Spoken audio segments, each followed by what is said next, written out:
ठीक है, मुझे बता दो, हो गया।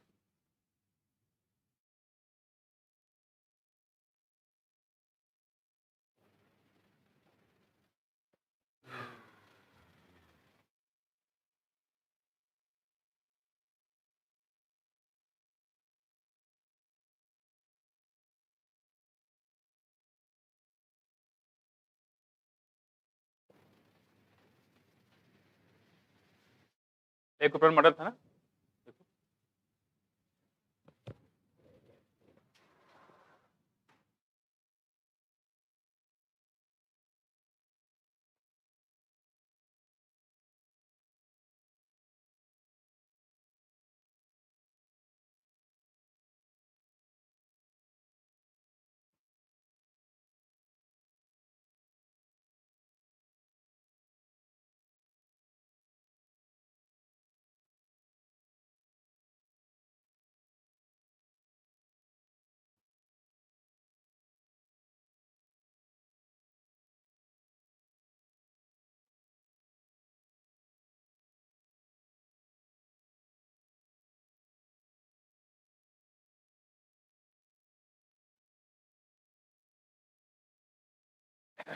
देखो यहाँ पे, ये रेगुलेशन यहाँ तक करा दिया था ना?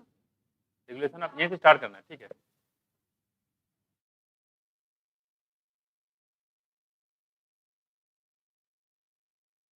हुँ, हुँ,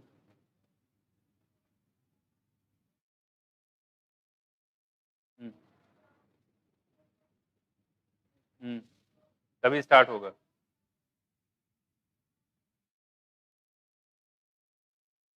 तो आप उड़ाना तब रुकिएगा, फिर करता ही रहेगा।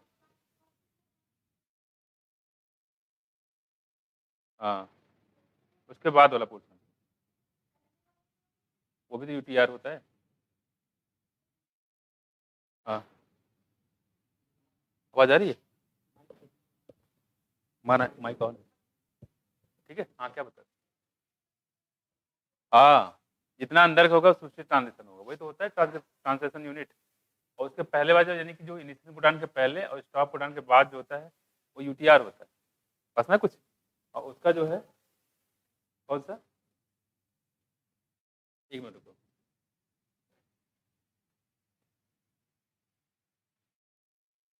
कौन-सा इसमें कौन-सा बता रहे हो?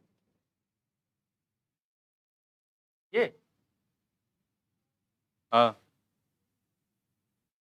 ये एक्चुअली ये टीआरएनए है, जैसे यहाँ पे देखो क्या लिखा है, एएयू है। इसने पढ़ा एएयू, तो इसका एंटी उड़ान यहाँ बनेगा, यूयूए बन जाएगा। ये एंटी उड़ान है।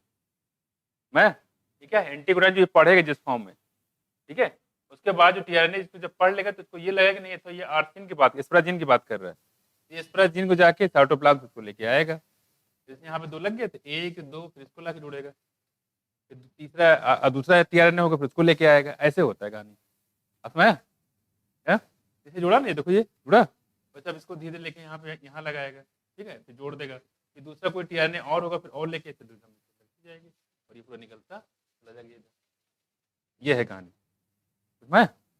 ये है। और कुछ? और ये स्टार्ट तभी होगा जब यहाँ पे इनिशिएशन को उड़ाना आएगा, वहीं से स्टार्ट होता है, ठीक है? चलो।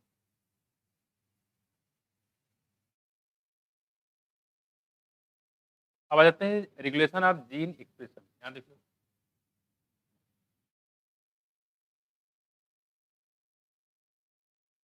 यहाँ पे कह रहे हैं कि जो रेगुलेशन होता है, रेगुलेशन ऑफ जीन एक्सप्रेशन, मतलब ये है कि जैसे आप देखते हैं यहाँ पे फर्टिलाइजेशन होने के बाद क्या बनता है, यहाँ पे जायगोट, ठीक, क्या बनता है?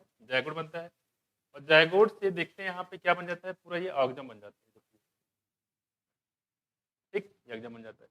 तो कह रहे हैं कि इस जायगोट में सारे जो मैसेज होते हैं स्टोर होते हैं, किसको हाथ बनाना है, किसको पैर बनाना है, किसको पेट बनाना है, किसको मुंह बनाना है। तो ये जो अपने जीन का जो एक्सप्रेशन कर रहा है, किस फॉर्म में कर रहा है? कैरेक्टर के फॉर्म में। पास में कुछ? इसका मतलब किसको क्या बनाना है, ये जायगोट के अंदर पहले से फिक्स है, पास में। लेकिन वो अभी क्या है, एक्सप्रेस नहीं किया। इस जायगोट को देख के लगता है अभी इसकी आंखें हैं, पैर है, हाथ है, नहीं है। लेकिन इसी से बन जाता है पूरा, ये पूरा ह्यूमन बन जाता है।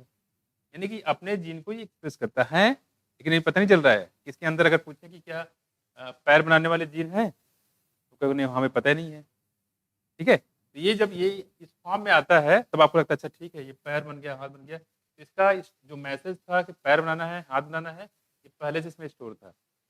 तभी तो बनाना कहाँ बनता?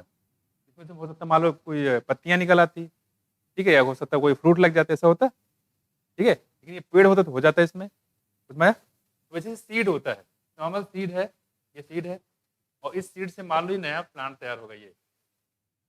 इसी प्लांट में बहुत सारे यहाँ पत्तियाँ होंगी, फ्रूट्स लगे होंगे मान लो, ठीक है? तो ये फ्रूट्स, पत्तियाँ, पेड़ ये कितनी ऊंचाई तक होगा इसका सारा दिन कहाँ स्टार्ट यहाँ पे है।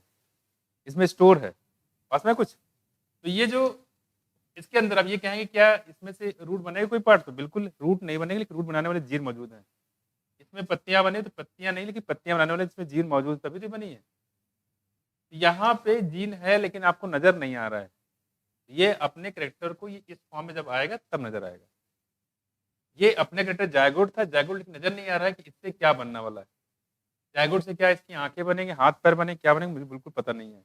हाँ, आपको बता दिया जाए कि भाई ये ह्यूमन का है तो समझ सकते हो अच्छा ह्यूमन में क्या क्या चीजें होती है, उस हिसाब से यहाँ पे बनेगा, एक्सपेक्ट कर सकते हो। लेकिन ऐसे आपको बताया ना जाए कि भाई ये जायगोट है, बताओ इससे क्या क्या बनेगा, तो पहले ये तो डिसाइड करो जायगोट है किस चीज़ का, मछली का है कि फ्रॉग का है कि किसी जानवर का है, ये तो चले पास में, तो उस हिसाब से होता है। तो ये जब ये इस फॉर्म में आता है पूरा इस लेवल तक पहुंच जाएगा तो इसको बोलते हैं कि इस जायगोट का इसने क्या किया, अपने जीन को एक्सप्रेस कर दिया पूरा। इतना करना था पास में कुछ, ये चीजें है। यानी कि जायगोट का पूरा किसी ऑर्गेनिज्म में कन्वर्ट हो जाना, कन्वर्ट होने के बाद कन्वर्ट हो जाएगा तब नजर आएगा कि भाई इसने क्या है, इसने अपने जीन को एक्सप्रेस कर दिया।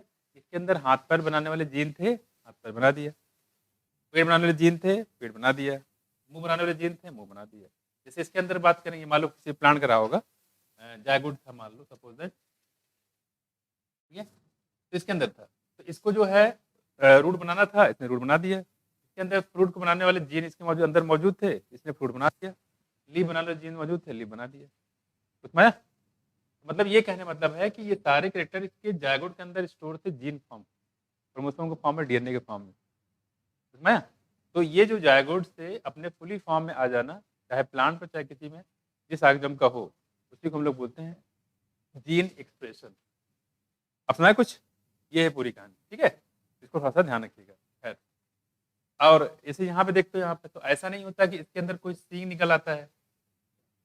अगर मान लो भैंस होता है, भैंस का जायगोट होता, सींग निकलता नहीं निकलता, लेकिन सींग बनाने वाले इसके अंदर जीन ही नहीं है तो सींग कहाँ से निकलेगा? निकलेगा नहीं निकलेगा। लेकिन अगर जीन होता है इसके अंदर तो इससे सींग निकल आते। तो वही सारी चीजें है कि जो इसके अंदर जो आगजम बनाना है उसके सारे इसमें जीन रहते हैं तभी वो आगजम बनता है, अदरवाइज नहीं बन पाता।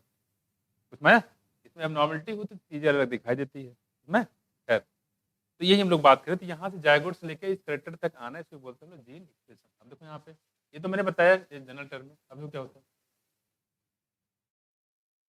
इसके बाद बात कर रहे हैं कि जैसे जीन एक्सप्रेशन की बात कर रहे हैं, तो ये हम लोग बात कर रहे हैं प्रोकैरियोट की बात कर रहे हैं। प्रोकैरियोट में कैसे जीन एक्सप्रेशन करेगा, देखो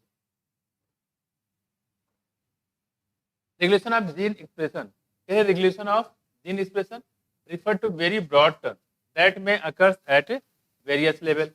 Considering the gene expression result in the formation of polypeptide.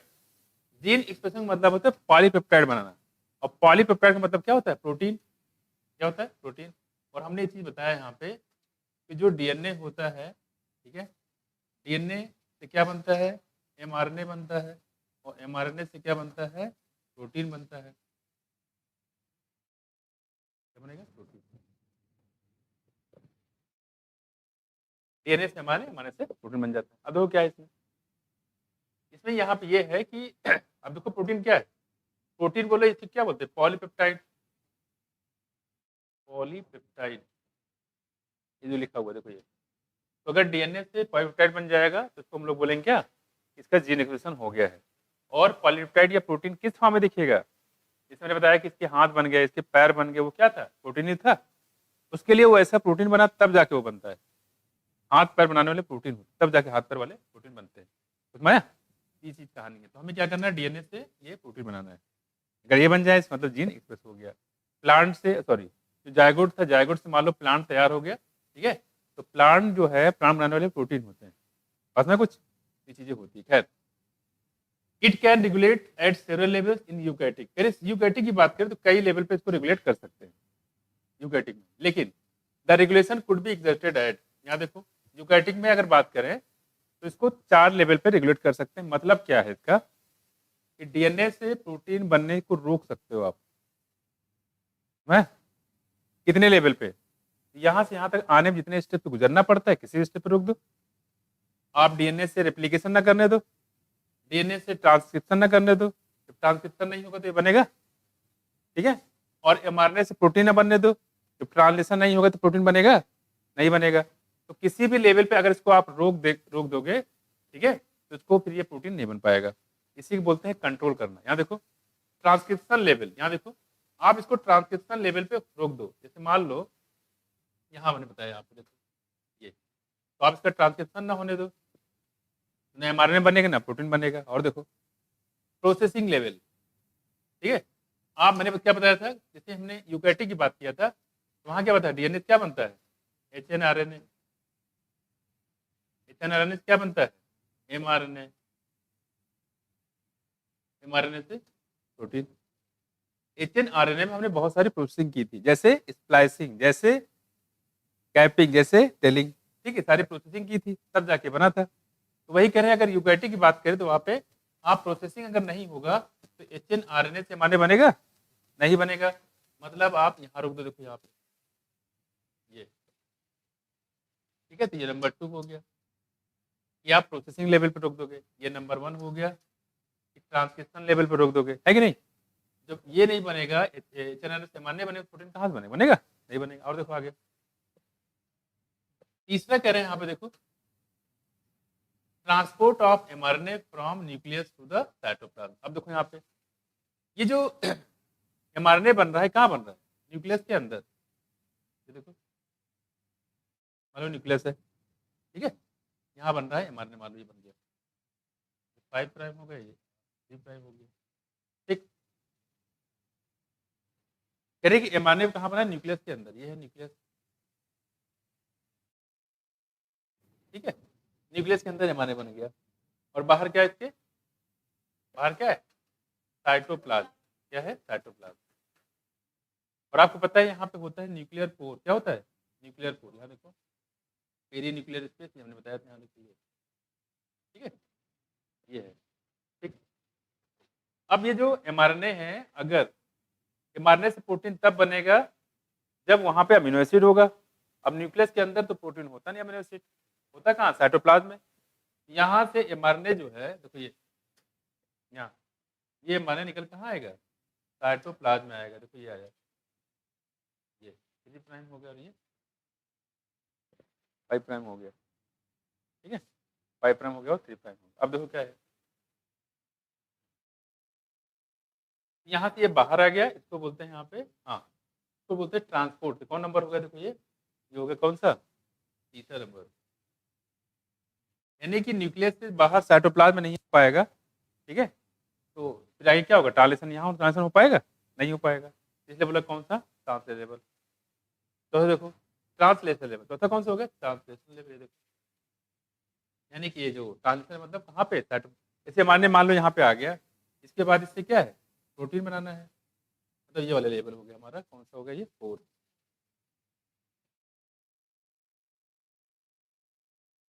तो ये 4 लेवल है जहाँ पे आप जो है डीएनए से प्रोटीन बनने को रोक सकते हो। डीएनए से प्रोटीन बनने को रोकने का मतलब क्या है कि आप डीएनए को कंट्रोल कर रहे हो, ठीक है, डीएनए को आप कंट्रोल कर रहे हो, यही है इसमें जीन रेगुलेशन। अगर डीएनए से प्रोटीन बन गया, इसका मतलब इसने अपने जीन के कैरेक्टर को एक्सप्रेस कर दिया।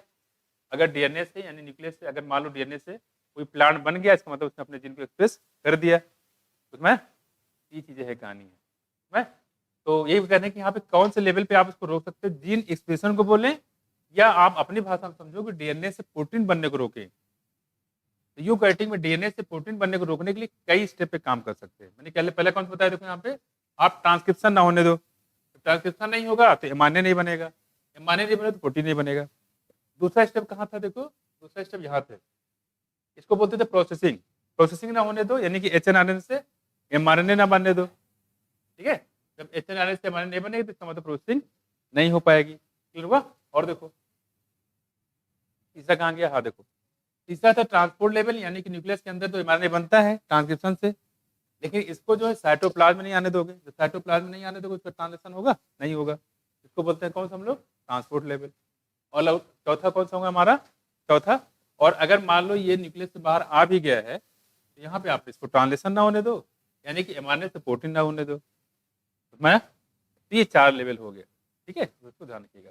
ये तो वहाँ की बात है, क्योंकि प्रोकैरियोटिक होता है तो प्रोकैरियोटिक में ये न्यूक्लियर मेम्ब्रेन तो होता नहीं है, तो ट्रांसपोर्ट की बात तो वहाँ करेंगे नहीं कि ट्रांसपोर्ट लेवल पे, तो ये रहता है साइटोप्लाज्म में ही है, ठीक है। तो प्रोकैरियोटिक में जो है ये आप कहाँ रोक सकते हैं, ट्रांसलेशन रोक सकते हैं, अभी आगे आगे उसके बारे में बात करते हैं। तो खैर हम लोग बात करें यूकैरियोटिक में 4 लेवल होते हैं, ट्रांसक्रिप्शन लेवल, प्रोसेसिंग लेवल और ट्रांसपोर्ट ऑफ एमआरएनए, ठीक है। देखो ये हो गया। अब आते हैं इसके आगे।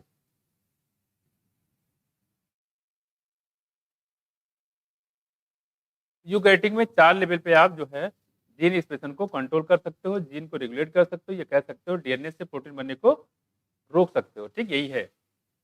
The gene in all cell are express to perform a particular function. जैसे मान लो, मैंने बताया था एक जीन था, उसका काम था हाथ बनाना, उसका काम था क्या, हाथ बनाना।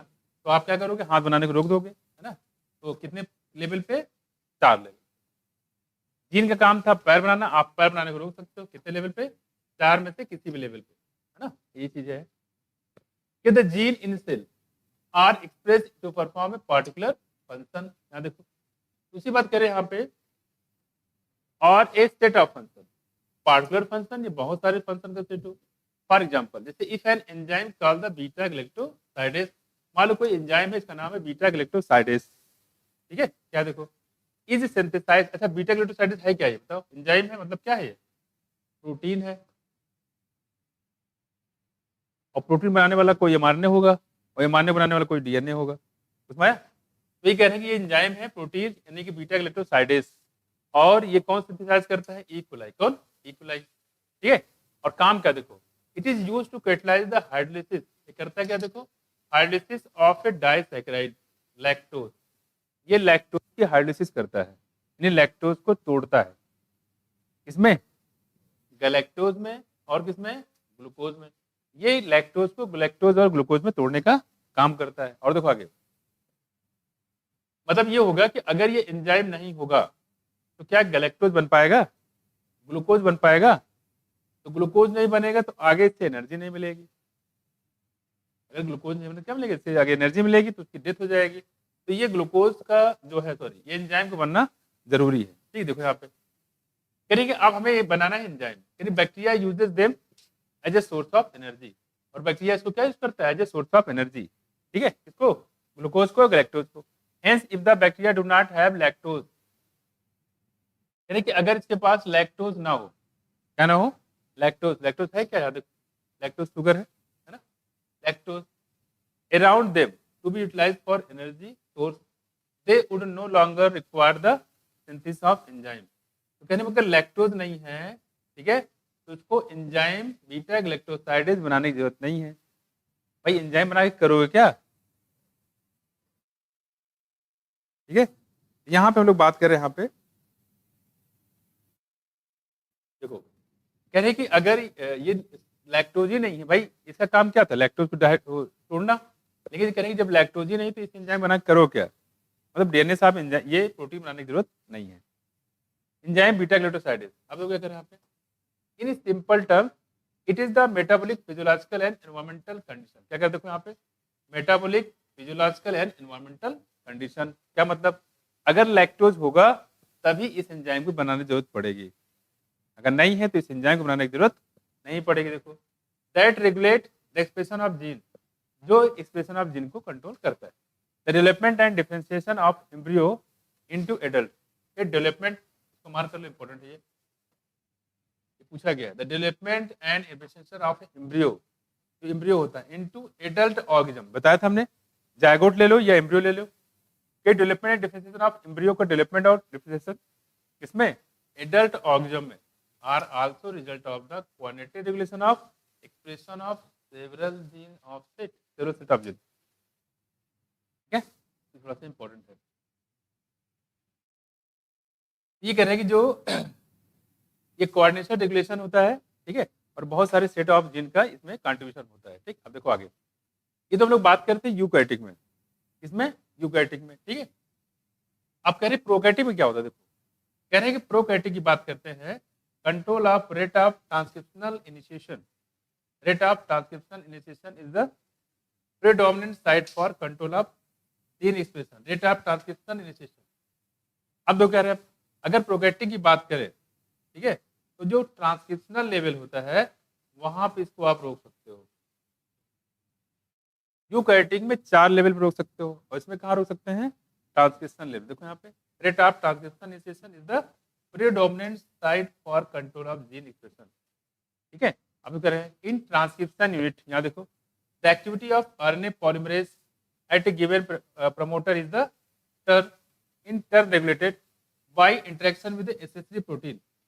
बाय इंटरेक्शन विद एसएस3 प्रोटीन क्या मतलब? देखो यहाँ पे कहना मतलब यहाँ पे ये है कि अगर हम बात करें कि जो प्रोकैरियोटिक होता है तो उसमें ट्रांसक्रिप्शन लेवल पे आप इसको जीन एक्सप्रेशन को रोक सकते हो। ठीक है, दूसरा बात क्या है कि जो आरएनए पॉलीमरेज होता है given promoter is turn regulated by interaction with एसएस3 प्रोटीन। हाँ देखो, अब जो आरएनए पॉलीमरेज होता है मैंने बताया था यहाँ पे कि ये प्रमोटर एंड से ये ट्रांसक्रिप्शन स्टार्ट करता है, which affects its ability to recognise start site. और स्टार्ट साइट कौन सा था ट्रांसक्रिप्शन में? Promoter and. कौन सा? प्रमोटर, है ना। फिर this regulatory protein can act both, ये जो रेगुलेटरी प्रोटीन होता है कैन एक्ट बोथ पॉजिटिवली यानी एक्टिवेटर की तरह काम कर सकता है या नेगेटिवली रिप्रेसर तरह काम कर सकता है। ठीक है, यानी कि एक्टिवेटर और रिप्रेसर दो तरह के काम कर सकता है। ठीक, आगे देखो इस प्रोटीन की अभी बात करें the accessibility of promoter region. जो एसेसिबिलिटी होता है प्रमोटर रीजन की of prokaryotic DNA in many cases degraded by the interaction of protein. और जो प्रोटीन होता है उससे ज्यादा इसको कंप्लीट किया जाता है with sequence term and operator. तो क्या बोलते हैं हम लोग? ऑपरेटर। ठीक है, कि जो ऑपरेटर रीजन होता है वो कहाँ होता है? देखो adjacent to the promoter element, और प्रमोटर एलिमेंट पे ही होता है। ठीक है, and most operon and in most cases in sequence. मतलब ये कहने मतलब जो ऑपरेटर होता है वो प्रमोटर के नजदीक पाया जाता है। ठीक है, और इसको देखने से पहले आप नीचे देख लो जरा, पहले मैं आपको इसको समझा दूं फिर इसको मैं मार्क करा दूंगा।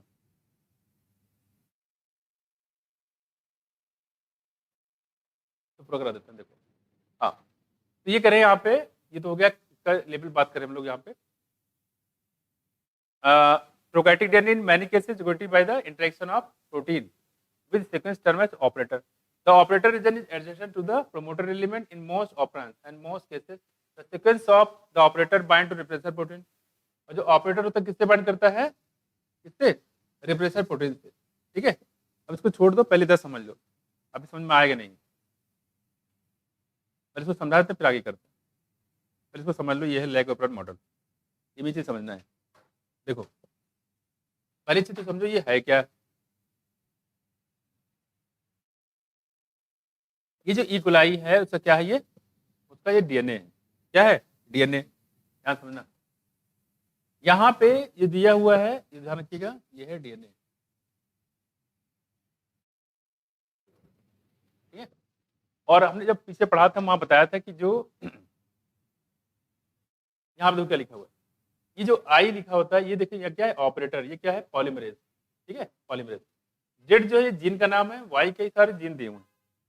ठीक है, PIPOZY सब क्या है? जीन है, डीएनए है पूरा। ये क्या है? पूरा डीएनए। ये डीएनए होता है। ठीक है, अब देखो क्या है, इस डीएनए का जब होता है ट्रांसक्रिप्शन, क्या होता है? ट्रांसक्रिप्शन। यहाँ देखो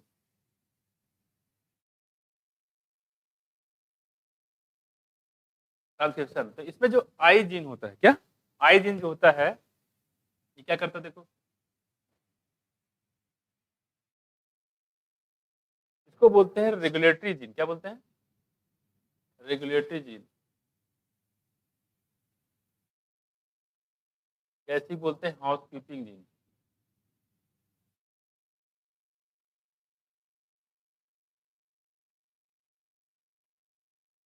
हाउस कीपिंग जीन। जैसे कि नाम है कॉन्स्टिट्यूटिव जीन। तो पहले समझा दे फिर करवा दे। ठीक है, आई जीन के इतने सारे नाम है, regulatory gene, house keeping gene, constitutive gene. कितने नाम हो गए? 3। ठीक है, ये हो गया आई जीन। अब जीन है तो अपना एक्सप्रेशन करेंगे, डीएनए कह सकते हो। आई जीन जो होता है ये रिप्रेसर mRNA बनाता है, ये करेगा ट्रांसक्रिप्शन। ट्रांसक्रिप्शन क्या बनाएगा? mRNA। क्या बनाएगा? mRNA। देखो ठीक है, क्या बनाएगा? रिप्रेसर नाम है, रिप्रेसर mRNA। इसके बाद इसका होगा ट्रांसलेशन। क्या होगा? ट्रांसलेशन। ट्रांसलेशन से क्या बनेगा? रिप्रेसर mRNA क्या बनेगा? Repressor protein. क्या होगा? Repressor protein. हुआ? क्या बनेगा? Repressor protein. अब देखो क्या होता है, कह रहे जो रिप्रेसर प्रोटीन होता है इसके बाद बनने के बाद किसी उठता है? ऑपरेटर से। ये क्या है? ऑपरेटर से। तो बोलते हैं ऑपरेटर। ऑपरेटर से। और यहाँ का मतलब ये पॉलीमरेज है। क्या ये? पॉलीमरेज। जो पी होता है इसका मतलब पॉलीमरेज। ई जीन जो है ये पॉलीमरेज रिप्रेजेंट करता है। पॉलीमरेज। पॉलीमरेज एंजाइम, यानी कि कह सकते हो यहाँ पे कि ये आरएनए पॉलीमरेज है। कौन सा? RNA polymerase. क्योंकि डीएनए से आरएनए बनाएगा, तो एंजाइम कौन सा होगा? आरएनए पॉलीमरेज है कि नहीं? RNA polymerase. अगर देखो आप, ये ऑपरेटर हो गया। और जेड वाई जो ए होता है क्या होता है? जीन होता है। अब ध्यान समझना, ये लिखा हुआ in absence of inducer. Inducer यहाँ जो होता है बच्चे, ये होता है लैक्टोज एंड एलोलैक्टोज। ठीक, यहाँ पे जो इंड्यूसर होता है लैक्टोज और एलोलैक्टोज होते हैं। तो क्या करते हैं? अब करिए जो इसमें जो ये रिप्रेसर प्रोटीन था, ठीक है, कह रहे जब ये लैक्टोज या एलोलैक्टोज नहीं होता है, तो अगर ये नहीं होता है तो एंजाइम की जरूरत है कोई? नहीं है कि नहीं? तो कह रहे अगर ये लैक्टोज या एलोलैक्टोज नहीं होता है तो ये कहानी चलता है। क्या कहानी चलता है? जो रेगुलेटरी जीन होता है, हाउसकीपिंग या कॉन्स्टिट्यूटिव जीन होता है, इससे बनता है एमआरएनए, इसको बोलते हैं रिप्रेसर एमआरएनए। ठीक है, और रिप्रेसर एमआरएनए बनता है रिप्रेसर प्रोटीन। क्या बनेगा? Repressor protein. और जुड़ जाता है किससे? ऑपरेटर से। और ऑपरेटर जुड़ने के बाद ये क्या करता है? पॉलीमरेज की एक्टिविटी को खत्म कर देता है। मतलब ये बोलता है ऑपरेटर से कि भाई पॉलीमरेज की एक्टिविटी क्या कर दो? खत्म कर दो। तो पॉलीमरेज काम नहीं कर पाएगा। पॉलीमरेज काम नहीं कर पाएगा तो जेड वाई ए जो ए है, इससे जो एमआरएनए नहीं बन पाएगा। जो क्या लिखा है? Repressor bind to the operator region O and prevent. Operator region prevent RNA polymerase, और आरएनए पॉलीमरेज को रोकता है from transcribing the operon. Operon का ट्रांसक्रिप्शन नहीं हो पाता है। मतलब जेड वाई ए जो जीन है ऐसे रखे रह जाएंगे, इनका ट्रांसक्रिप्शन नहीं होगा। ना तो ट्रांसक्रिप्शन होगा ना तो ट्रांसलेशन होगा। ट्रांसलेशन पहले क्या होना चाहिए? ट्रांसक्रिप्शन। है कि नहीं? इतनी बात यहाँ पे दिया गया है। ये तो तब कहानी है जब लैक्टोज और इलेक्ट्रोज क्या है? अब्सेंट है। आप देखो क्या होता है यहाँ पे जो पी दिया है, इस चीज का कोई खास रोल यहाँ पे दिया नहीं गया। ठीक है, पी वाला आगे देखो, उसको कोड याद करते देखो, लिखा है PIPO ZYA। ठीक है, इसको याद कर सकते हो, पीपोजिया।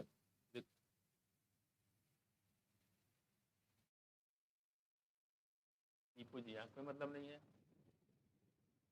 ये आपको जीने पूरा याद रहेगा। ठीक है, पीपोजिया, PIPO ZYA ऐसे।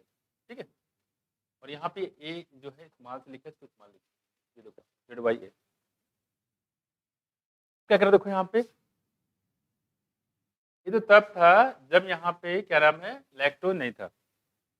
जब लैक्टोज नहीं था, सही बात है, एंजाइम बनाने की जरूरत भी नहीं है। जब लैक्टोज नहीं है तो उसको डायरेक्ट एंजाइम कहाँ हो गया? आप कह रहे मान लो, ये देखो यहाँ देखो, कह रहे यहाँ पे लैक्टोज आ गया। देखो इंड्यूसर क्या है यहाँ पे? लैक्टोज। ठीक, लैक्टोज आ गया, कह सकते हो लैक्टोज। दो में से कोई एक हो। अब यहाँ सबसेट आ गया है तो इसको डाइजेस्ट करने वाला एंजाइम भी चाहिए हमें। है कि नहीं? यहाँ चाहिए एंजाइम। अब क्या होता है देखो, यहाँ जो आइजीन होता है, ठीक है, रिप्रेसर जीन भी बोलते हैं इसको, ये बनाए क्या? रिप्रेसर एमआरएनए बनाएगा। और रिप्रेसर एमआरएनए क्या बनाएगा? रिप्रेसर प्रोटीन बनेगा। क्या बनेगा? Repressor protein.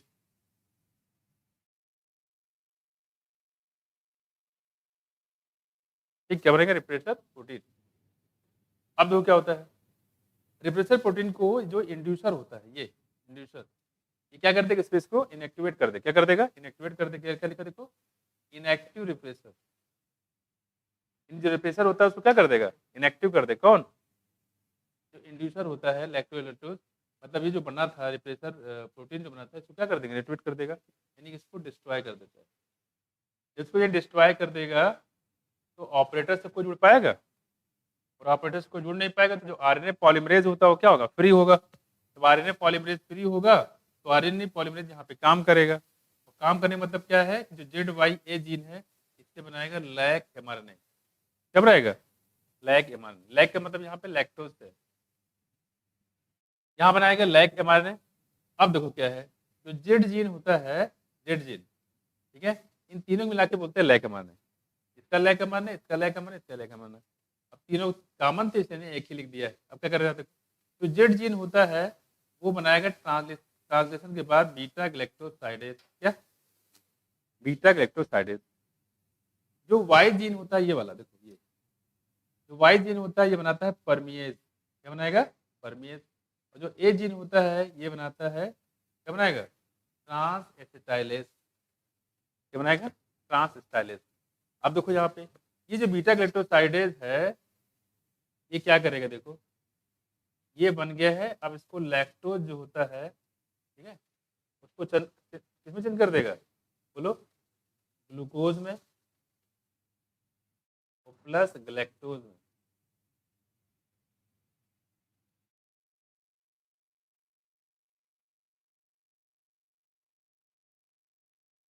ठीक है, तो ये लैक्टोज को ग्लूकोज और ग्लैक्टोज में चेंज कर देता है। क्लियर, ठीक है, ये हो गया। तो बीटा ग्लैक्टोसाइडेज, परमिएज, ट्रांसटाइलेज, ये लैक्टोज को किसमें चेंज कर देगा, ग्लूकोज और ग्लैक्टोज में। कुछ समझ में आया? और ग्लूकोज बन जाएगा तो इसको एनर्जी मिल जाएगी। इसी को हम ट्रांसफर कर दें किसमें, ग्लाइकोलिसिस में। ग्लाइकोलिसिस में से एनर्जी मिल जाएगी ग्लूकोज से। ठीक है, ग्लूकोज और ग्लैक्टोज दोनों से। ठीक है, ये कहानी, एनर्जी मिल जाएगी और जो बैक्टीरिया होता है उसको खुश हो जाएगा। समझ, ये कहानी है। अच्छा, यहाँ लिखा हुआ है क्या है, इन प्रेजेंस ऑफ इंड्यूसर। ये इंड्यूसर के प्रेजेंस में होता है, इंड्यूसर के एब्सेंस में होता है। उसमें अब सवाल ये कि यहाँ पे लैक्टोज, ये बीटा ग्लूकोज क्या काम करता है, लैक्टोज तो ग्लूकोज और ग्लैक्टोज बदलता है। और इस ग्लूकोज को हम भेज देंगे कहाँ पे, ग्लाइकोलिसिस के लिए, किसमें, साइटोसेल में। हाँ बोलो, एंजाइम है। हाँ एंजाइम है, और क्या। और एंजाइम क्या होता है, प्रोटीन होता है। डीएनए से बना क्या रहे हैं, प्रोटीन बना रहे हैं। ठीक है, इसलिए यहाँ पे सेल के अंदर है, यहाँ पे मान लो सेल है, यहाँ पे आ जाए ग्लूकोज, और इस ग्लूकोज से पायरुविक एसिड चलेगा, और सॉरी ये बन जाएगा पायरुविक एसिड। ठीक है, और पायरुविक एसिड जब बनता है तो यहाँ पे बेसिकली अगर देखा जाए तो एटीपी इसको मिल जाता है। कितने, दो। इसको, बैक्टीरिया को, हम लोग को 8 मिलते हैं लेकिन इसको 2 मिलता है। क्यों, क्योंकि इसके पास माइटोकॉन्ड्रिया नहीं होता है। ये कुछ बात हम लोग यहाँ पे कर रहे हैं। बताओ इसमें क्या चीज समझ में आया, किस चीज नहीं आया, क्या नहीं आया ये बताओ। समझ आ गया, यही सिंपल से पूछा जाता है, कौन सा पार्ट कब बनता है। अब जिसमें क्वेश्चन बनते हैं वो मैं क्वेश्चन बता दे रहा हूँ। देखो पहला क्वेश्चन तो ये है, देखो, इन एब्सेंस ऑफ इंड्यूसर, जब इंड्यूसर नहीं बनता है। हाँ, पहला क्वेश्चन ये है कि रिप्रेसर प्रोटीन कब बनता है, इंड्यूसर के प्रेजेंस में कि एब्सेंस में है, absence में।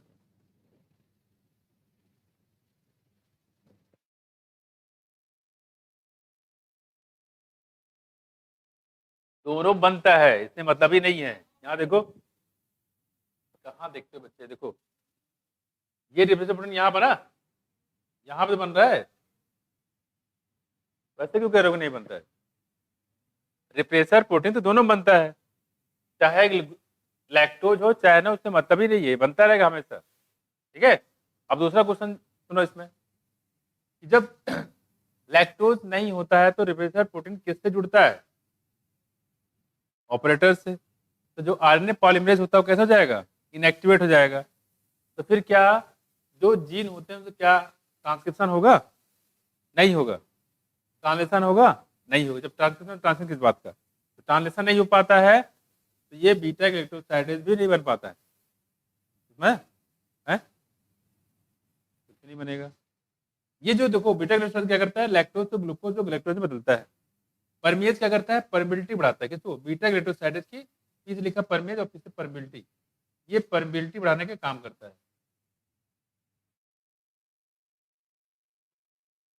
ठीक है, ये परमिबिलिटी बढ़ाने का काम करता है। ठीक है, और ट्रांस स्टाइलेज जो होता है ये बीटा ग्लूकोसाइडेज और परमेज दोनों पे कंट्रोल करने का काम करता है। कौन? ट्रांस स्टाइलेज।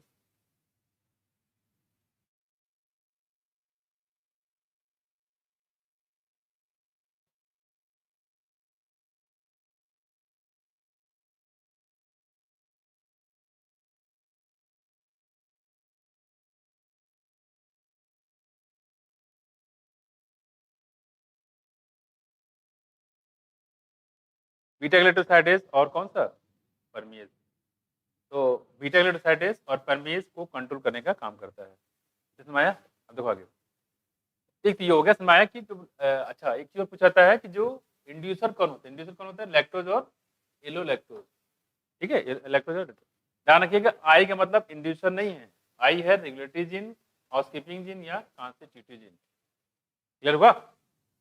अब देखो यहाँ पे पूछ सकता है कि जेड जीन होता है वो क्या बनाता है ट्रांसलेशन के बाद? Beta glucosidase. वाई क्या बनाएगा? परमेज। ए क्या बनाएगा? ट्रांसटाइलेज। बीटा ग्लूकोसाइडेज क्या करता है? लैक्टोज से ग्लूकोज और ग्लैक्टोज बनाता है। परमेज क्या करता है? बीटा ग्लूकोसाइडेज की साइटोप्लाज्म में परमिटिविटी बढ़ा देता है। ट्रांसटाइलेज करेगा, बीटा ग्लूकोसाइडेज और परमेज दोनों पे कंट्रोल करने का काम करता है। समझ में? ये कुछ चीजें हैं। अगर आपसे पूछता है कि जो रिप्रेसर प्रोटीन कब बनते हैं, लैक्टोज के प्रेजेंस में कि एब्सेंस में, तो ये हमेशा बनता रहता है। ठीक है। दूसरी बात ये है कि जो अगर इंड्यूसर नहीं होता है तो रिप्रेसर प्रोटीन किससे जुड़ता है? ऑपरेटर से। ठीक है। और अगर यहाँ पे इंड्यूसर होता है, प्रेजेंस ऑफ इंड्यूसर होता है, तो जो रिप्रेसर प्रोटीन जुड़ता है, इंड्यूसर जुड़ता है। किससे? इंड्यूसर से। उसके वजह से क्या होता है कि जो जो आपका ये ऑपरेटर होता है वो क्या होता है? फ्री होता है। तो ऑपरेटर जो है आरएनए पॉलीमरेज को एक्टिवेट कर देता है। तो आरएनए पॉलीमरेज क्या करेगा? इस पे काम करेगा, इन तीनों जीन पे। ठीक है। उसके ट्रांसलेशन में क्या चाहिए होता है? एंजाइम। जब एंजाइम ही नहीं तो काम कहाँ करेंगे? तो एंजाइम बन चुका है, अब कोई दिक्कत नहीं, आरएनए पॉलीमरेज फ्री है। अब ये जेड जीन से क्या बनाएगा? बीटा ग्लूकोसाइडेज, वाई से परमेज, जेड से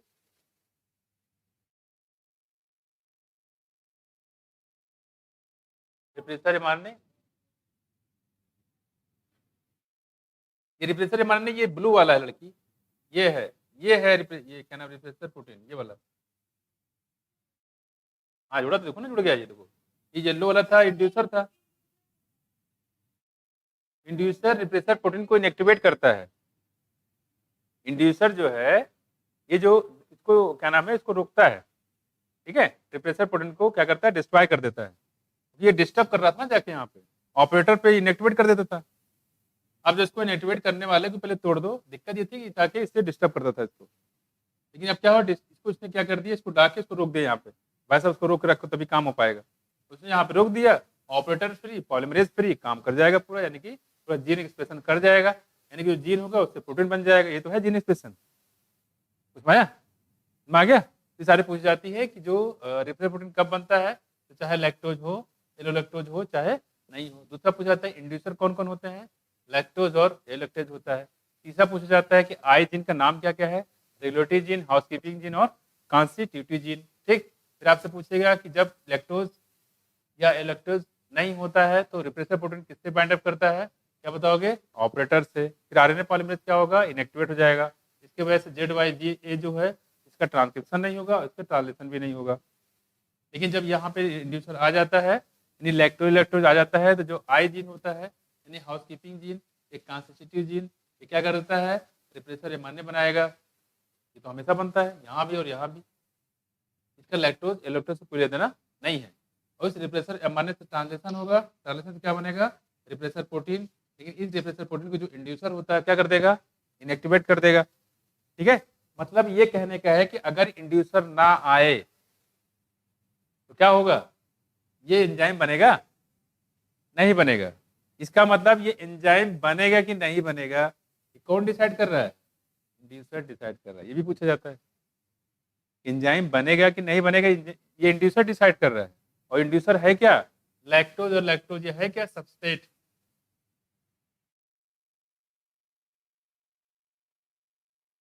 पास में है कुछ? इसका मतलब ये हो गया कि ये जो लैक्टोज इलेक्ट्रोज है इसकी बात कर रहे हैं, ठीक है, सबस्ट्रेट है। ठीक है। तो इसका मतलब ये हो गया कि जो एंजाइम होता है अक्सर ये होता है, ये देखो अक्सर ये होता है जैसा एंजाइम होता है वैसे ही इसका डाइजेशन होता है, वैसे ही उसके हिसाब से क्या नाम उसका कह सकते हो कि जो प्रोडक्ट बनता है। यहाँ पे उल्टा है, देखो यहाँ पे जो एंजाइम है उसको कंट्रोल कौन कर रहा है? सबस्ट्रेट कंट्रोल कर रहा है, एंजाइम को सबस्ट्रेट कंट्रोल कर रहा है। अक्सर क्या होता है कि जो सबस्ट्रेट को एंजाइम कंट्रोल करता है, जैसा एंजाइम वैसे सबस्ट्रेट। यहाँ पे उल्टा है, यहाँ उल्टा ये है कि जो एंजाइम होता है ये कौन कंट्रोल कर रहा है? इंड्यूसर मतलब सबस्ट्रेट यानी लैक्टोज, बस में कुछ। लेकिन होता होता क्या यहाँ पे, जैसा एंजाइम होगा वैसे प्रोडक्ट बनेंगे, यानी सबस्ट्रेट को एंजाइम कंट्रोल करता है, और यहाँ उल्टा है, एंजाइम को कंट्रोल कर रहा है सबस्ट्रेट यानी कि इंड्यूसर। तुम्हारा बात, इसलिए इसका रेगुलेशन कैसा होता है? नेगेटिव, उल्टा होता है ना भाई। सब यहाँ देखो, मान लो सपोज दैट स्टार्च है, सपोज दैट स्टार्च है, स्टार्च से क्या बन गया? ग्लूकोज। यहाँ पे हमने क्या लिया? स्लाइवरी एमाइलेज मान ले लिया, ठीक है। तो स्लाइवरी एमाइलेज इस पे काम करेगा, तो अगर ये एंजाइम नहीं होगा तो स्टार्च से ग्लूकोज बन पाएगा? पास में कुछ। तो इस स्टार्च को सबस्ट्रेट को कंट्रोल कौन कर रहा है? एंजाइम। यहाँ क्या है देखो, ये एंजाइम बनेगा नहीं बनेगा ये कंट्रोल कौन कर रहा है? सबस्ट्रेट। तो इसलिए इसको लैग ओपरान का जो रेगुलेशन होता है वो निगेटिव रेगुलेशन होता है, यानी कि उल्टा होता है। उसमाया ये भी पूछा जाता है, लैब ओपरान का जो रेगुलेशन होता है उल्टा होता है, क्योंकि यहाँ पे एंजाइम बनेगा नहीं बनेगा ये सबस्ट्रेट डिसाइड कर रहा है। नॉर्मली क्या होता है, प्रोडक्ट सबस्ट्रेट से बनेगा नहीं बनेगा वो एंजाइम डिसाइड करता है, लेकिन यहाँ पे है कि उल्टा हो रहा है कहानी, इसलिए इसको बोलते हैं निगेटिव रेगुलेशन। लैग ओपरान कैसा रेगुलेशन? Negative regulation. उसमाया इतना, बाकी चीज समझ लेना इसमें कैसे क्या है, ठीक है। तो फिर से बता दो लास्ट में, ये हम लोग पढ़ रहे हैं पीपोजिया, इस नाम से याद कर लीजिएगा। ये पूरा डीएनए है, ठीक है, किसका? इकोलाई का। इसमें जो पी का यहाँ कोई मतलब नहीं है, आई का मतलब है ये जीन है, रेगुलेटरी या हाउसकीपिंग या ट्रांसक्रिप्शन। यहाँ पर रिप्रेसर एमआरएनए बनेगा, चाहे लैक्टोज हो चाहे ना हो। रिप्रेसर एमआरएनए से रिप्रेसर प्रोटीन बनेगा, और यहाँ तक कहानी तो ये होता है कि चाहे लैक्टोज हो चाहे ना हो, ये हमेशा काम चलता रहता है। दूसरी बात, रिप्रेसर जुड़ता है फिर ऑपरेटर से, ऑपरेटर जुड़ने की वजह से क्या होता है? पॉलीमरेज जो होता है इनएक्टिवेट कर देता है इसको, इसके वजह से ZYA जीन का ट्रांसक्रिप्शन नहीं होता है। ट्रांसक्रिप्शन नहीं होगा तो ट्रांसलेशन नहीं होगा, मतलब प्रोटीन नहीं बनेगा, ठीक। वही लिखा हुआ है, repressor bind to the operator region O and prevent RNA polymerase to form transcription the operon. लेकिन जब लैक्टोज आ जाता है तो यही जो रिप्रेसर एमआरएनए से प्रोटीन बना था, रिप्रेसर प्रोटीन, इसका नाम क्या है? Repressor protein. ये जो इंड्यूसर होता है इसको क्या कर देगा? इनएक्टिवेट कर देगा, लिखा हुआ है इनएक्टिवेट रिप्रेसर। इसके वजह से जो रिप्रेसर प्रोटीन जो है ऑपरेटर से बाइंड नहीं कर पाता है, तो ऑपरेटर क्या होगा? फ्री होगा, और आरएनए पॉलीमरेज जो है एक्टिवेट हो जाएगा। आरएनए पॉलीमरेज एक्टिवेट होने के बाद एंजाइम है ट्रांसक्रिप्शन करने वाला, जेड से लैक ओपरन लैक एमआरएनए बनेगा, वाई से ए से सबसे क्या लैक एमआरएनए बनेगा। इस लैक एमआरएनए से ट्रांसलेशन होने के बाद जो जेड वाला है बीटा ग्लूटासाइड, वाई वाला परमेज, और ये वाला ट्रांस एस्टाइलेज एंजाइम बनाने का काम करता है। इसको एंजाइम बोले, क्या जाए? प्रोटीन बने। तो सबस्ट्रेट से प्रोटीन बन गया है, वही तो है क्या? Gene expression. ये तो चाह रहे, यही है जीन एक्सप्रेशन। कुछ माया, क्योंकि यहाँ पे एंजाइम को सबस्ट्रेट डिसाइड कर रहा है, ठीक है, कंट्रोल कर रहा है, इसलिए इसका रेगुलेशन कैसा होता है? नेगेटिव। कैसा हो जाएगा? नेगेटिव। ये पूरी है कहानी। अब आपको दिक्कत नहीं होगी।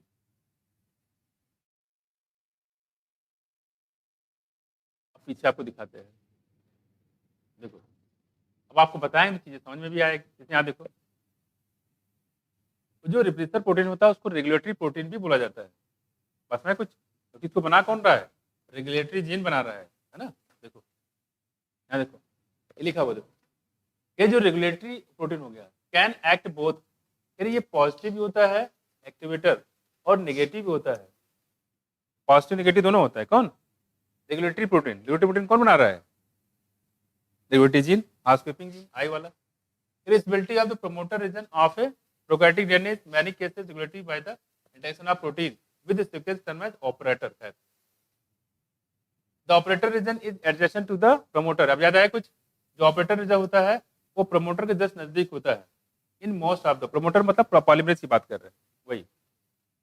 और कह रहे हैं कि यहाँ पे operation and most cases the sequence of operator bind a, जो सीक्वेंस ऑफ ऑपरेटर जो होता है, operator binds a repressor protein, वो प्रिप्रेसर प्रोटीन से बाइंड करता है, ठीक है। ऑपरेटर इसे दिया था, बताया था नहीं, जो रिप्रेसर प्रोटीन किससे बाइंड करता है? ऑपरेटर से। कह रहे each operon has its specific operator, कि जितने भी ओपरान होते हैं सबके अपने क्या होता है?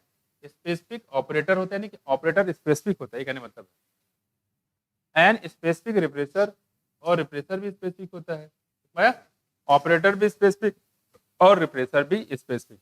ठीक है, आप देखो क्या स्पेसिफिक, इसे यहाँ बताया गया, देखो लैक ऑपरेटर, लैक मतलब lactose is present only in lac operon. Lac operator कहाँ मिलेगा? लैक ओपरान में।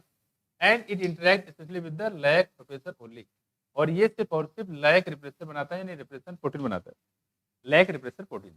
ठीक, ये कुछ बातें हम लोग कर रहे थे। अब देखो क्या कर रहे हैं, यहाँ पे देखो the lac operon, the elucidation मतलब एक्सप्लेन करना या व्याख्या करना of the lac operon was also result of close association, किसका? बिटवीन ए जेनेटिस्ट, क्या नाम था? Francis Jacob and biochemist Monod. Jacob और मोनार्ड दोनों ने मिलके लैक ऑपरेन का कॉन्सेप्ट दिया था। किसका? लैक ऑपरेन का कॉन्सेप्ट दिया था। ठीक है, अब अगर यहाँ पे they were the first to elucidate a transcriptionally regulatory gene regulator system, और उन्होंने सबसे पहले जो ये लैक ऑपरान जो रेगुलेटेड मैनर में होता है, इसको सबसे पहले उन्होंने एक्सप्लेन किया था। यानी in lac operon, here lac refer to the lactose, यहाँ लैक मतलब क्या है? लैक्टोज है। ठीक है, तो क्या करें यहाँ पे, और लैक्टोज हमने बताया ये जो ये किसमें होता है? लैक्टोज यानी कि बात मतलब किससे? बैक्टीरिया से। और बैक्टीरिया में बताया कैसे होते हैं? पॉलीसिस्टानिक जीन होते हैं। कैसे होते हैं? पॉलीसिस्टानिक स्ट्रक्चर जीन होता है। ठीक है, is regulated by A common promoter, और किससे? प्रमोटर और किससे? रेगुलेटरी जीन से। ठीक है, प्रमोटर और रेगुलेटरी जीन से कनेक्ट होता है। ठीक है, regulated by the promoter and regulatory gene. इसी रेगुलेटरी जीन का नाम क्या था? हाउसकीपिंग जीन या आई जीन भी बोल सकते हो। सच arrangement is very common in bacteria, ये सब कहाँ होता है? बैक्टीरिया में, प्रमोटर एंड रेगुलेटरी जीन। ठीक है, and is refer to an operon, इसी को हम लोग बोलते हैं ऑपरान। क्या बोलेंगे? ऑपरान। आगे देखो, to name few such example lac operon, और भी होते देखो, लैक ऑपरान, इसको बोलते हैं ट्रिप्टोफैन ऑपरान, इसको बोलते हैं एरेकिडोनिक एसिड ऑपरान, इसको बोलते हैं हिस्टीडीन ऑपरान, इसको बोलते हैं वैलिन ऑपरान। उसमें सारे न्यूक्लिक एसिड पे यहाँ पे नाम दिया गया है। ठीक है, सॉरी क्या नाम है? अमीनो एसिड के बेस पे। ठीक है, तो अमीनो एसिड के बेस पे कई सारे इसमें नाम दिए गए हैं। ठीक, चलो देखो आगे। इसके बाद हम लोग बात करें यहाँ पे, अगला देखो, जैकब और जेनेटिस्ट थे, मोनार्ड बायोकेमिस्ट थे। यहाँ देखो, lac operon consist of one regulatory gene. अब क्या होता है देखो यहाँ पे, तो पीछे बता चुके भाई सारी बातें यहाँ पे है।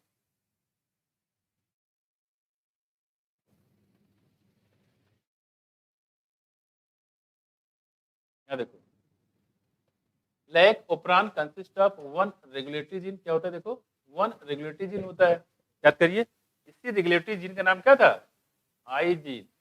Here the I does not refer to inducer, यहाँ आई का मतलब इंड्यूसर नहीं होता, नहीं आई देखा इंड्यूसर बोल दिया। ठीक है, inducer, rather it is derive from the word inhibitor. ठीक है, ये वर्ड इनहिबिटर से आया है। क्या है से आया? इनहिबिटर से आया है।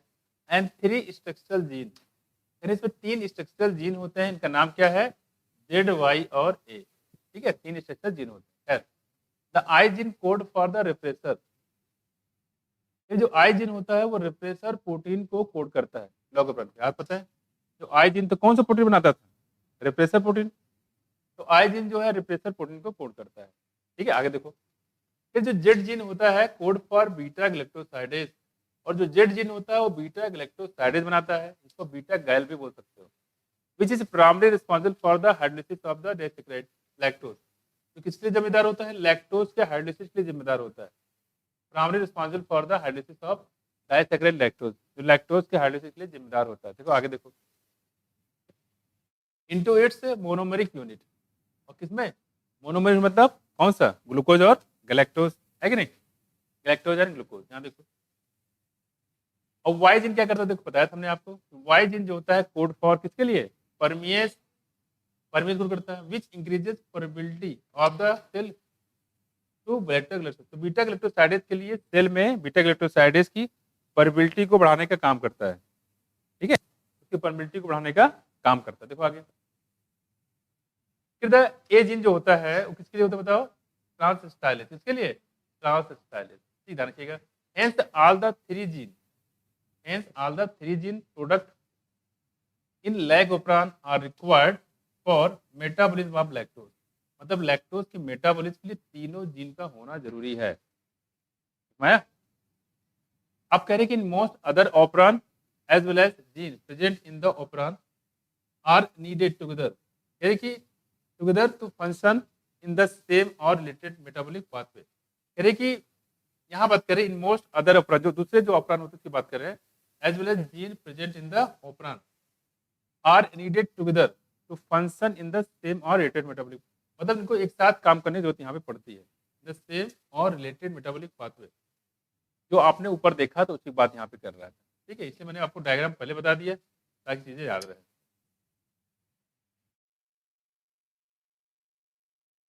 मैं इसमें तो ये थोड़ा सा इसको देख लेना।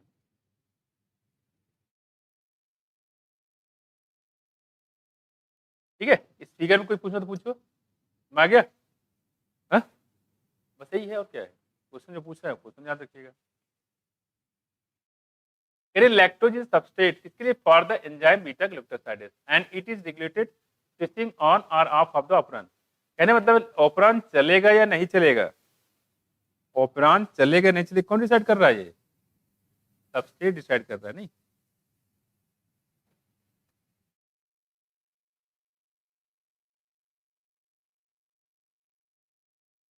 देखो ये जो लैक्टोज होता है ये क्या होता है? सबस्ट्रेट होता है for enzyme beta glucosidase and it regulate switching on और ऑफ। यानी जो लैक्टोज चलेगा नहीं चलेगा कौन डिसाइड कर रहा है? लैक्टोज। ठीक है, क्योंकि ये लैक्टोज जब नहीं होता है तो ये ऑफ होता है, लैक्टोज जब होता है तो ये ऑन हो जाता है। यहाँ देखो, hence it is term as inducer, क्योंकि ये इंड्यूस करता है किसको? लैग ओपरान को। ठीक है, इसलिए इसका नाम रखा गया किसको? इंड्यूसर। किसको? लैक्टोज और इलेक्ट्रोज को।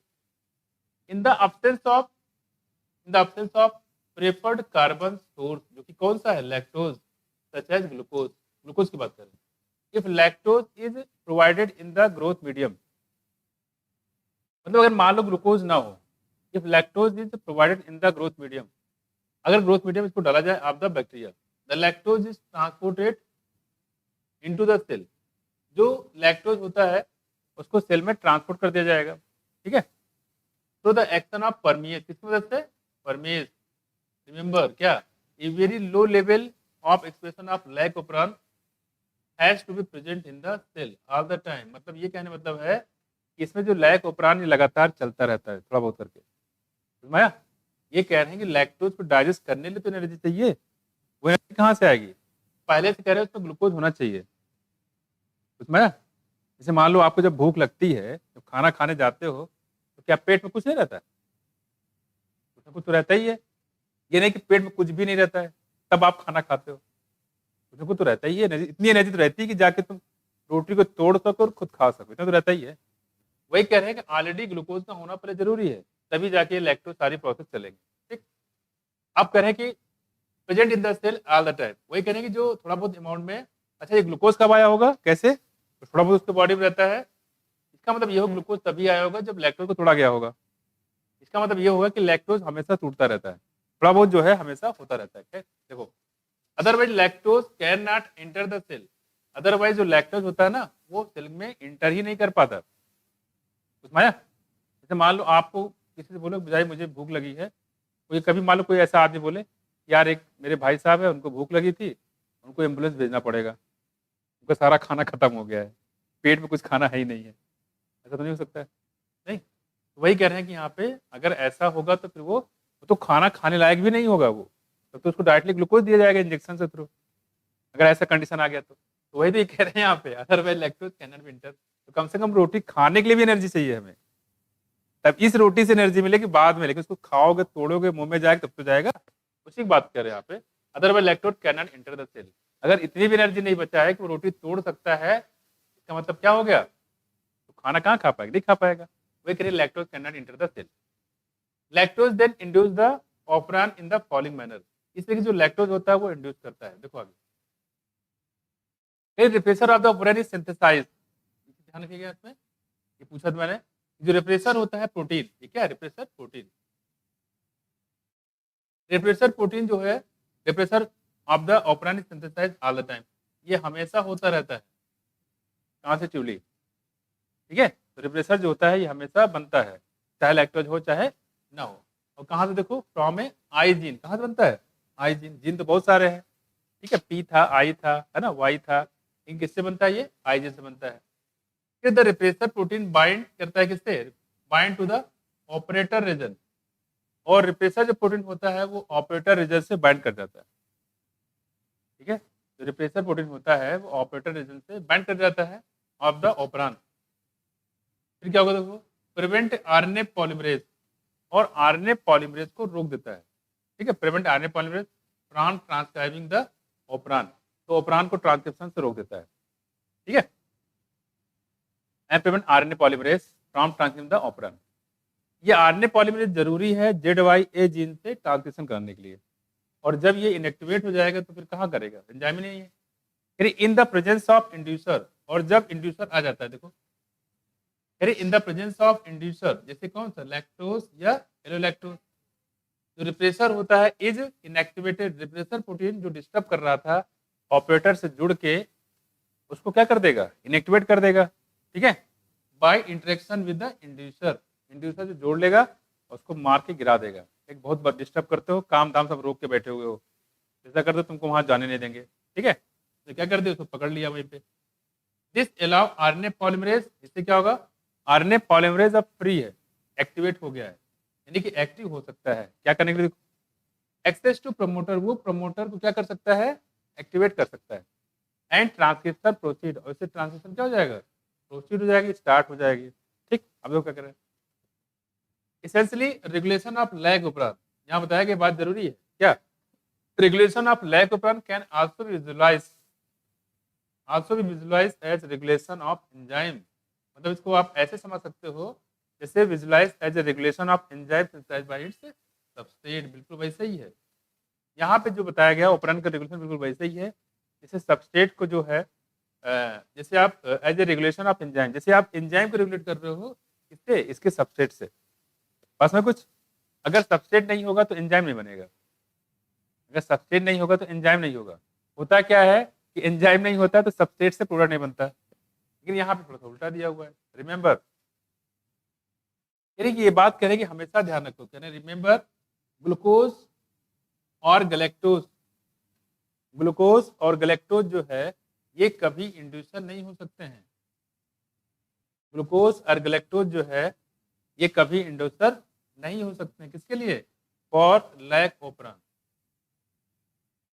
ग्लूकोज गैलेक्टोज जो है, क्योंकि ये मोनोमर हो गया ना, ये कभी इंड्यूसर, भाई अगर ग्लूकोज मिल गया है तो ग्लूकोज को डाइजेस्ट करने की क्या जरूरत है, ग्लूकोज तो खुद ही डाइजेस्टेड है, तब तो इन सबकी जरूरत ही नहीं है, ग्लूकोज को डायरेक्टली कहाँ डाल दोगे, क्रेव उसमें ग्लाइकोलिसिस में, उससे एनर्जी मिल जाएगी, तो कहने का ग्लूकोज बना हुआ है, गैलेक्टोज बना हुआ, तो इसको जो है आगे डाइजेस्ट करने की जरूरत नहीं है, और ना ही इसके लिए कोई एंजाइम जरूरत है, ये तो ऑलरेडी डाइजेस्ट है, तो कहने ग्लूकोज और galactose can not act as inducer, कहने की ये इंड्यूसर नहीं हो सकते, मतलब ये कहने का है ये जो है रिप्रेसर प्रोटीन से जुड़ नहीं सकते हैं, रिप्रेसर प्रोटीन से जुड़ नहीं सकते, ये बात अलग है कि जो ग्लूकोज गैलेक्टोज बनते हैं ये लैक्टोज से ही बनता है, तो मोनोमर नहीं जुड़ सकता है, मोनोमर इनएक्टिवेट नहीं कर सकता, लेकिन हाँ जो डाइमर है यानी कि जो कौन है लैक्टोज, वो इसको इंड्यूस कर सकता है, ठीक है, तो मोनोमर से काम नहीं चले, वही कह रहे हैं यहाँ पे ग्लूकोज और गैलेक्टोज जो कि बनाया गया था लैक्टोज के डाइजेशन से, और वैसे भी अगर ये बन भी जाएगा, ठीक है, तो की जरूरत ही नहीं है, पहली बात अगर डाइजेस्ट पहले से हो गया है तो पूरी कहानी क्यों करा रहे हैं, तो डायरेक्टली दे देंगे किसमें, सेल में, ग्लाइकोलिसिस करा के एनर्जी मिल जाएगी, तो पूरा इतना लंबा प्रक्रिया करने की क्या जरूरत है, पास में, तो यही कह रहे हैं यहाँ पे कि जो ग्लूकोज और गैलेक्टोज जो है ये इंड्यूसर काम नहीं कर सकते हैं और करना नहीं चाहिए for lac operon. Can you think for how long the lac operon would be express, फिर लैक ऑपरान जो है कितने समय तक एक्सप्रेस करता रहेगा in the presence of lactose, कितने समय तक, जब तक लैक्टोज चल मिल रहेगा तो काम करता रहेगा, लैक्टोज खत्म लैक ऑपरान बंद बंद, ठीक है, चलो देखो regulation of lac operon by repressor, यहाँ क्या करें यहाँ पे पूछा गया आपसे, ये जो रेगुलेशन होता है किसका, lac operon by repressor is referred to as negative regulation. बताया था ना, उल्टा होता है ना, इसलिए बोलते हैं इसको नेगेटिव रेगुलेशन। ये जो नेगेटिव लैग उपरांत होता है, lac operon is under control of positive regulation as well. यानी ये पॉजिटिव रेगुलेशन में भी होता है, लेकिन but it is beyond the scope of the discussion at this level. ये आपके सिलेबस में नहीं है, आपके सिलेबस की ये अभी इस समय की ये नॉलेज लेने की जरूरत नहीं है इसकी। मैं ध्यान रखिएगा कि जो यहाँ पे जो रेगुलेशन दिया गया है फिलहाल लैग उपरांत वाला, उसका रेगुलेशन कैसा है, नेगेटिव है। लेकिन कह रहे हैं कि पॉजिटिव रेगुलेशन भी पाया जाता है, लेकिन आपके सिलेबस में नहीं होता है। बस में जहाँ पे जो है कह सकते हो कि जो सबस्ट्रेट होता है उसको एंजाइम उसको डिसाइड करता है, कंट्रोल करता है, ठीक, उसको बोलते हैं पॉजिटिव। लेकिन यहाँ पे क्या दिख रहा है, नेगेटिव है। हाँ, मतलब वही कहने मतलब सबस्ट्रेट को एंजाइम डिसाइड कंट्रोल करे, उसमें यहाँ पे कर रहा है एंजाइम को सबस्ट्रेट डिसाइड कर रहा है। बस में कुछ अगर सबस्ट्रेट को एंजाइम करने लगे तो पॉजिटिव हो जाएगा, उसमें ये चीज़ है। उसमें ये पूरी कहानी है किसके, लैग उपरांत मॉडल से। ध्यान रखिएगा कि इसका यहाँ पे लैग उपरांत का मॉडल जो है जो कंट्रोल है वो कैसा है, नेगेटिव रेगुलेशन है, लेकिन पॉजिटिव रेगुलेशन भी पाया जाता है। अगर पूछा जाता है नेगेटिव होता है पॉजिटिव, बताया कि दोनों होता है, ठीक है। लेकिन लैग उपरांत का जो कंट्रोल होता है वो है नेगेटिव। यहाँ पे जो है एंजाइम कौन सा बनेगा, ये सबस्ट्रेट डिसाइड कर रहा है। तो सबस्ट्रेट है कौन, लैक्टोज या एलोलैक्टोज। हो गया, अब आ जाओ आगे। बस में जो समझने वाला पॉइंट यही था इसमें, ठीक।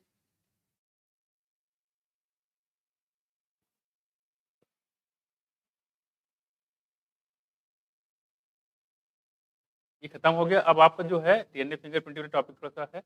आप कह रहे हैं ह्यूमन जीनोम प्रोजेक्ट की बात कर रहे हैं। देखो, in the preceding section you have learn that it is sequence of basis in the DNA. जैसे मैंने बताया था जो ह्यूमन की बात कर रहे हैं, कितने बेसिस होते हैं बताओ, base pair, base pair 6.6 into 10 power कितना था, 9, 10 पावर 9 है ना। देखो आगे, अब जीनोम की बात करें तो आधा कर देंगे, कितना जाएगा 3.3, कितना जाएगा 3.3 बेस पेयर, है ना। देखो ह्यूमन जीनोम प्रोजेक्ट, इसको हम लोग HGP भी बोलते हैं, HGP, ठीक है, human genome project. In the preceding section, you have learned that it is the sequence of bases in the DNA that determine the genetic information. ठीक है, आप एक given organism. In other words, genetic makeup of a organism and an individual lies in the DNA. मतलब जो DNA होता है उसमें gene छिपा होता है, कैरेक्टर स्पेस होते हैं। If two individual differ, then their DNA sequence should also be different. अगर मान लो दो इंडिविजुअल है, दो लोग हैं और दिखने में अलग अलग दिखते हैं, तो क्या है, then their DNA sequence should also be different. तो जो डीएनए सीक्वेंस होते हैं वो भी क्या होते हैं, डिफरेंट होते हैं।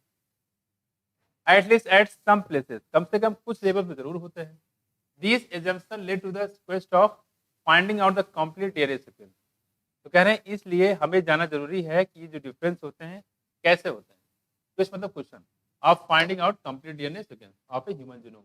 तो हमें क्या करना है, कंप्लीट डीएनए सीक्वेंस अगर हमें पता चल जाएगा तो बहुत सारी बीमारियों के बारे में पता चल सकता है कि कौन से डीएनए में जो है कि गैप होने से कौन सी बीमारी यहाँ पे हो जाती है। With the establishment of genetic engineering technique where it was possible to isolate and clone any piece of DNA. Present time हमारे पास ऐसा इंस्ट्रूमेंट है जिससे डीएनए की क्लोनिंग कर सकते हैं, जैसे पीसीआर, पॉलीमरेज चेन रिएक्शन। एक डीएनए से बहुत सारे डीएनए बना सकते हैं। देखो, and availability of simple and fast technique for, अभी इस समय हमारे पास टेक्निक है जो बहुत फास्ट काम करते हैं, determining DNA sequence. Very ambitious मतलब जिसकी एक उद्देश्य से बनाया गया था। Project of sequencing human genome was launch in the year 1990 में। 1990 में ह्यूमन जीनोम प्रोजेक्ट को लॉन्च किया गया। अब देखो कर रहे हैं ये जो ये काफी बड़ा प्रोजेक्ट था, human genome project was called the mega project, काफी बड़ा था। You can imagine the magnitude and the requirement for the project if you simply define the aims for the project as follows. कह रहे कि इसका purpose क्या था, इसके बारे में यहाँ बताया गया। देखो, ह्यूमन जीनोम की बात करते हैं यहाँ पे, is said to have approximately कितना, देखो 3 × 10⁹ बेस पेयर, कितना 3 × 10⁹ बेस पेयर होता है। ह्यूमन जीनोम कितना होता है, हमने बताया था अगर हेप्लाइड सेल पूछे तब भी इतना बताना है, 3.3 × 10⁹ बेस पेयर, और अगर डिप्लाइड पूछता तो 6.6 × 10⁹ बेस पेयर, है कि नहीं। एंड इफ द, यहाँ देखो, यानी कि इतना 3 × 10⁻⁹ बेस पेयर जो है हमें इसकी स्टडी करनी है, ठीक है, हमें जो है इसकी स्टडी करना है। देखो, and if the cost of sequencing required, अगर मान लो ये यूएस डॉलर कितना 3 पर बेस पेयर, एक बेस पेयर की जो खर्चा है अगर हम यूएस डॉलर में निकालें तो कितना हो जाएगा, 3 यूएस डॉलर होता है एक बेस पेयर को स्टडी करने के खर्चा है, ठीक है, एक बेस पेयर को स्टडी करने का खर्चा कितना है, हाँ 3 US डॉलर है, ठीक है, कितना, 3 US डॉलर है। आप क्या कह रहे हैं यहाँ पे, the estimated cost in the beginning, शुरुआत में जो कॉस्ट की सोचा गया था कितना आएगा, estimated total cost of the project would be approximately कितना, 9 बिलियन US डॉलर। पहले जो प्रोजेक्ट में सोचा गया कम से कम 9 बिलियन US डॉलर के लगभग आसपास खर्चा आएगा, लेकिन further if the obtained sequence were to be stored in a typed form in a book, और जितना भी डिटेल मिला है उसको अगर टाइपिंग कराया जाए, उसे एक किताब बनाया जाए, and if each page of the book contain 1000 letter, और हर पेज पे 1000 लेटर हो, हर पेज पे 1000 लेटर हो, and each book contain 1000 page, और हर बुक में 1000 पेज हो, एक पेज पे 1000 लेटर और एक बुक में 1000 पेज, ठीक है, तो क्या होगा देखो, then 3300 such books would be required to store the information of DNA, DNA की इंफॉर्मेशन को स्टोर करने के लिए ऐसी 3300 बुकें चाहिए बस में, to store the information of DNA sequence from a single human, ठीक है। अब देखो आगे,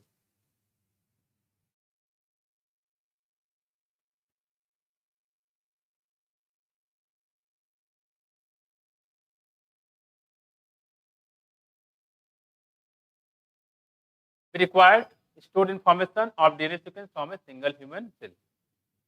The enormous amount of data expected to be generated also necessitates the use of high-speed computerized devices.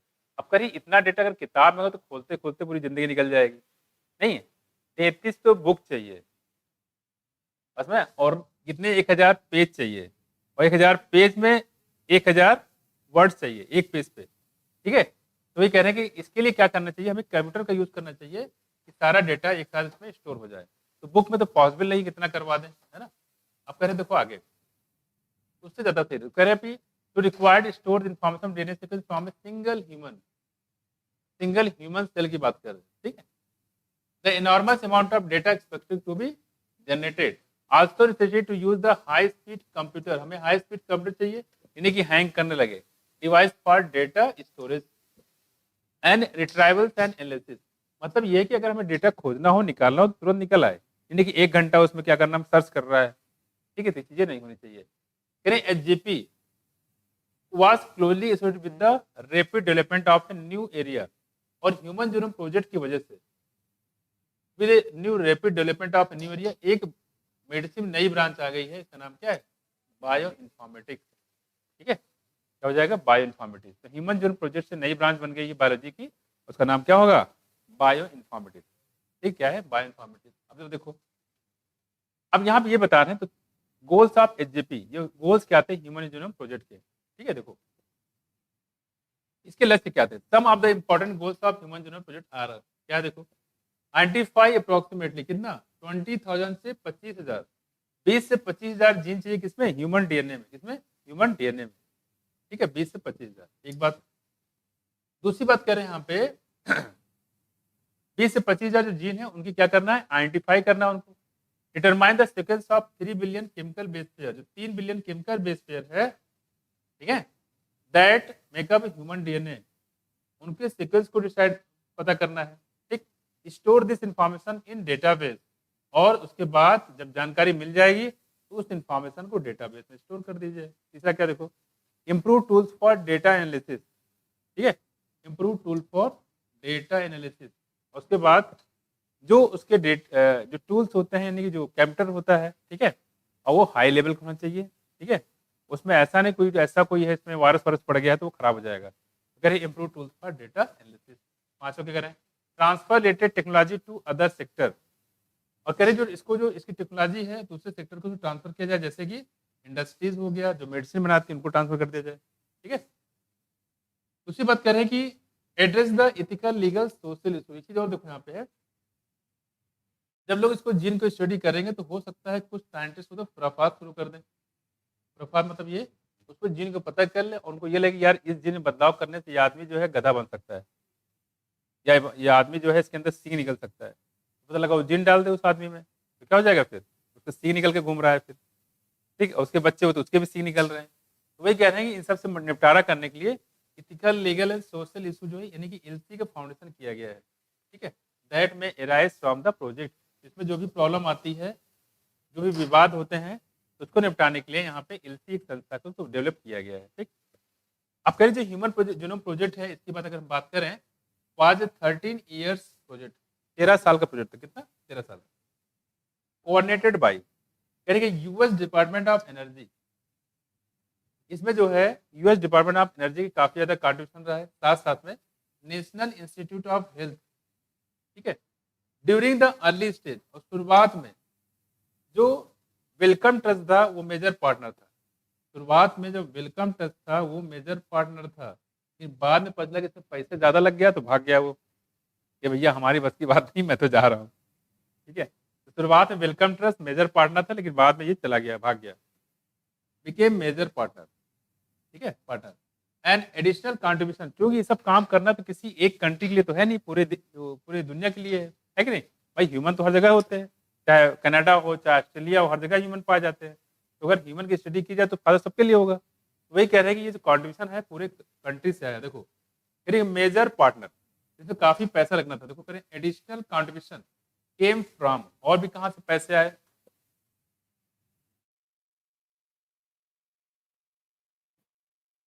हाँ, और कहाँ कहाँ? देखो जापान से पैसे आए, फ्रांस से आया, जर्मनी से आया है ना, चाइना और अदर्स स्टेट से भी। इंडिया के भी नाम लिख देते, क्या चला जाता है इनका, है कि नहीं?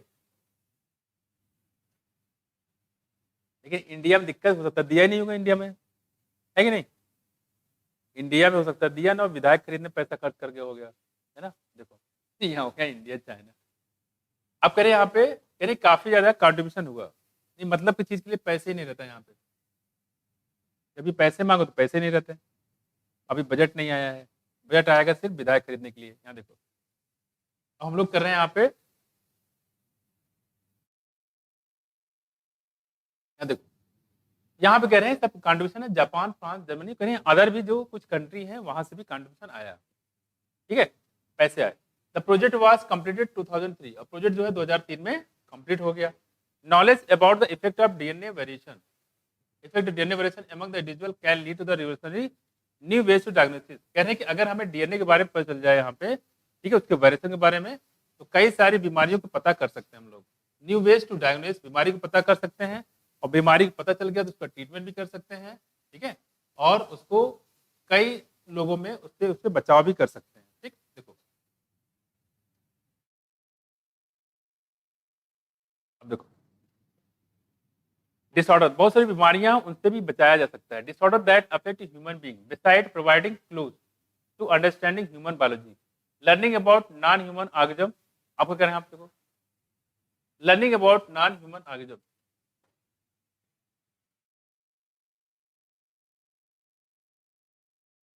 अगर देखो यहाँ पे learning about non human organism, DNA sequence can lead to the an understanding of their natural capabilities. कि जब डीएनए के सीक्वेंस आप स्टडी कर लोगे यहाँ पे, ठीक है, तो क्या होगा? देखो can lead the understanding the other natural capabilities, यानी और भी जैसे प्लांट में और भी जो जानवर है वहां भी इसको स्टडी कर लेंगे। जैसे मान लो हमें पता लगे किसी जीन के बारे में, इसके वजह से जो फूड का प्रोडक्शन ज्यादा होता है, चावल ज्यादा होता है, गेहूं ज्यादा होता है, तो हमारे तो बहुत बेहतर है। Natural capabilities that can be applied towards solving challenges in health care, इससे जो हमारी बहुत सारी बीमारियां जो अभी जैसे एचआईवी, इसका कोई इलाज नहीं है, कैंसर में इलाज नहीं है, क्या करेंगे यहाँ पे जो हेल्थ केयर में इसका यूज कर सकते हैं। साथ में एग्रीकल्चर में अच्छी नस्ल के क्या बीज यानी कि जो खेत में वो करें, ठीक है, साथ साथ में एनर्जी प्रोडक्शन में, ठीक है, आगे करें।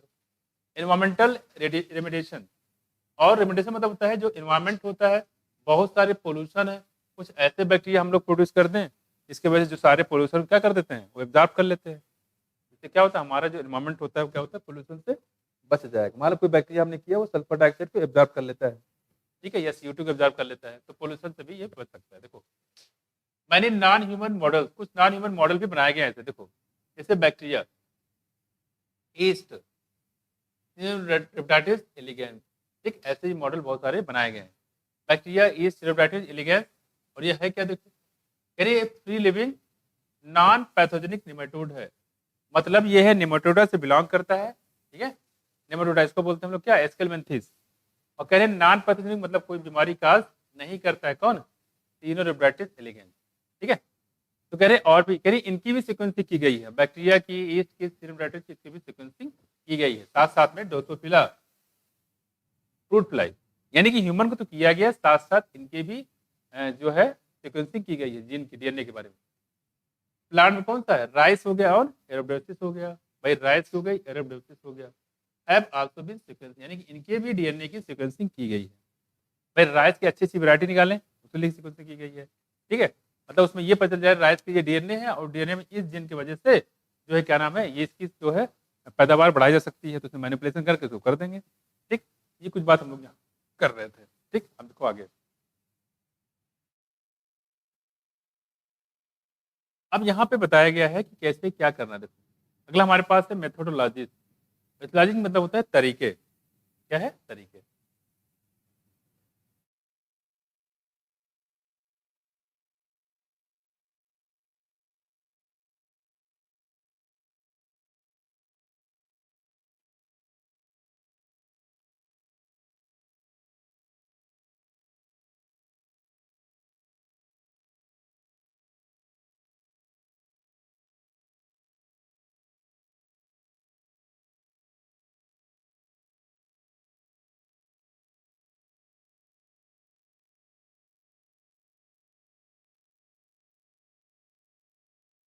ठीक है, अब देखो यहाँ पे जो है, अच्छा पीछे जो हमने बताया था नॉन ह्यूमन मॉडल, आप पूछ सकते हैं किसके किसके बनाए गए हैं, इसको जरा देख लो।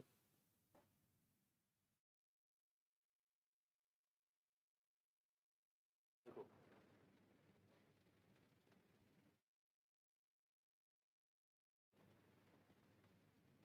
देखो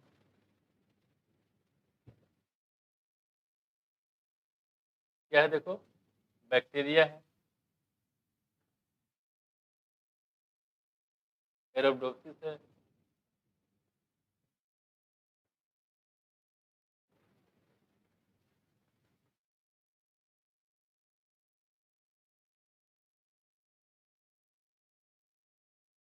ड्रोसोफिला है,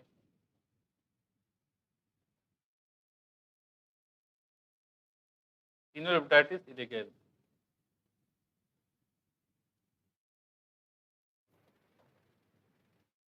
टिनोरेप्टाइटिस इलिगेंस, और क्या देखो, राइस है, इसका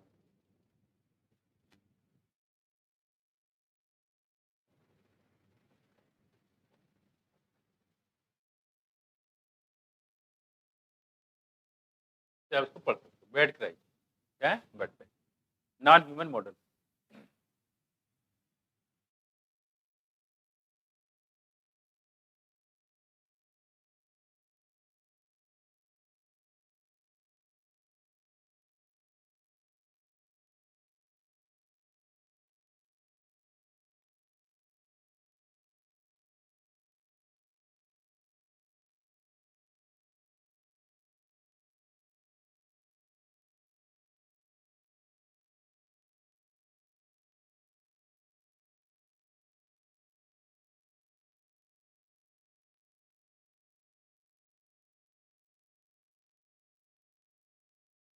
ठीक है, हो गया, इसको बैड क्राई आकर तो नॉन ह्यूमन मॉडल बनाया गया, मतलब ये है कि इनकी भी डीएनए की सीक्वेंसिंग की गई है, मतलब सारी। ठीक है, देखो अगला हमारे पास है मेथोडोलॉजी, मतलब तरीके क्या क्या है इसको स्टडी करने के।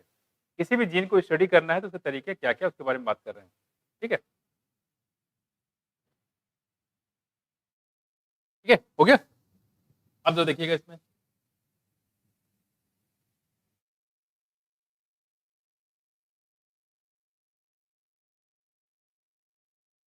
देखो अब यहाँ पे हम लोग बात कर रहे हैं मेथोडोलॉजी की, तरीके।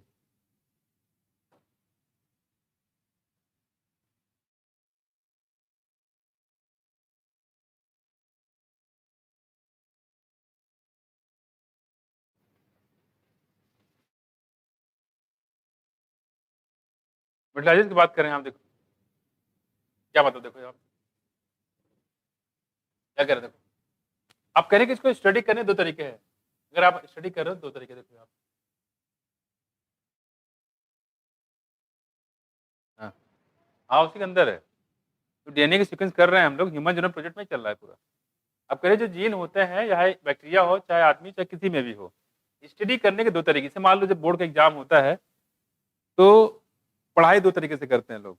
एक तो ये कहते हैं तो उस लेकर लास्ट तक पूरा चैप्टर पढ़ डालते हैं, तो छूटना नहीं चाहिए, पता नहीं कहाँ से आ जाए। और एक तरीका ये होता है जो इंपॉर्टेंट होते हैं सब उसी को पढ़ा जाता है, जो आने वाले होते हैं। ठीक है, उसी की बात कर रहे हैं यहाँ पे, देखो तो कह रहे हैं कि जो इंपॉर्टेंट होता है उसी की बात पढ़ना है हम लोग यहाँ पे। इसको बोलते हैं एक EST, क्या बोलते हैं, EST। और दूसरा क्या होता है, देखो इसको बोलते हैं हम लोग ब्लाइंड अप्रोच। दूसरा क्या होता है, देखो ब्लाइंड अप्रोच, मतलब पूरा पढ़ रहे हैं।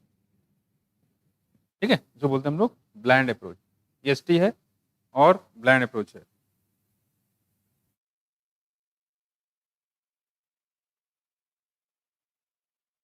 इसके में क्या कहता है, जो एग्जाम में आने वाला वही पढ़ते हैं। Part of DNA which express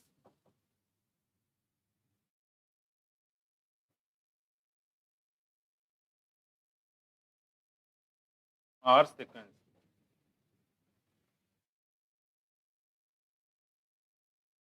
जो एक्सप्रेस करते हैं उनकी क्या कर दी जाती है, सीक्वेंसिंग कर लेते हैं, आर सीक्वेंस। ठीक है, part of DNA which express are sequence, sequencing कर लेते, जो इंपॉर्टेंट है सिर्फ उन्हें को पढ़ना है। ठीक है, इसको बोलते हैं एक्सप्रेस सेकेंड। दूसरी बात क्या करें, देखो यहाँ पे जो ब्लाइंड अप्रोच होता है इसकी अगर बात करें,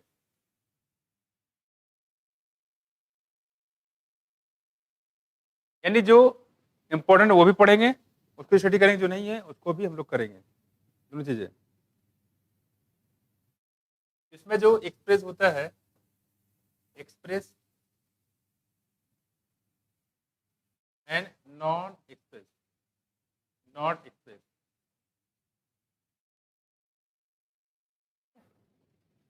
एक्सप्रेस और नॉन एक्सप्रेस दोनों को हम लोग करते हैं। जो इंपॉर्टेंट है वो भी पढ़ा, जो नहीं इंपॉर्टेंट है वो भी पढ़ा। इसको हालांकि इसको ब्लाइंड अप्रोच बोलते हैं। क्या बोलते हैं, ब्लाइंड अप्रोच। ठीक है, तो इसमें दोनों भी हम लोग स्टडी, तो स्टडी करने दो तरीके होते हैं।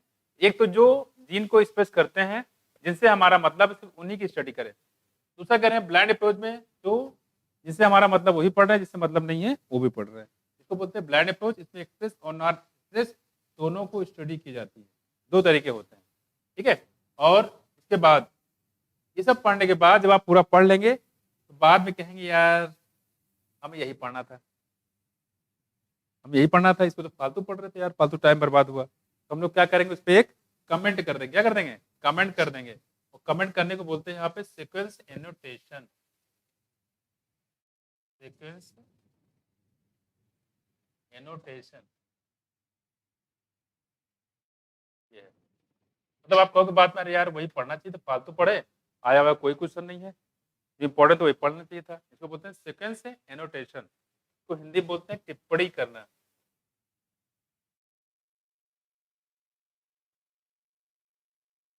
क्या हो गया, मैं हिंदी भी भूल गया हूँ, देखो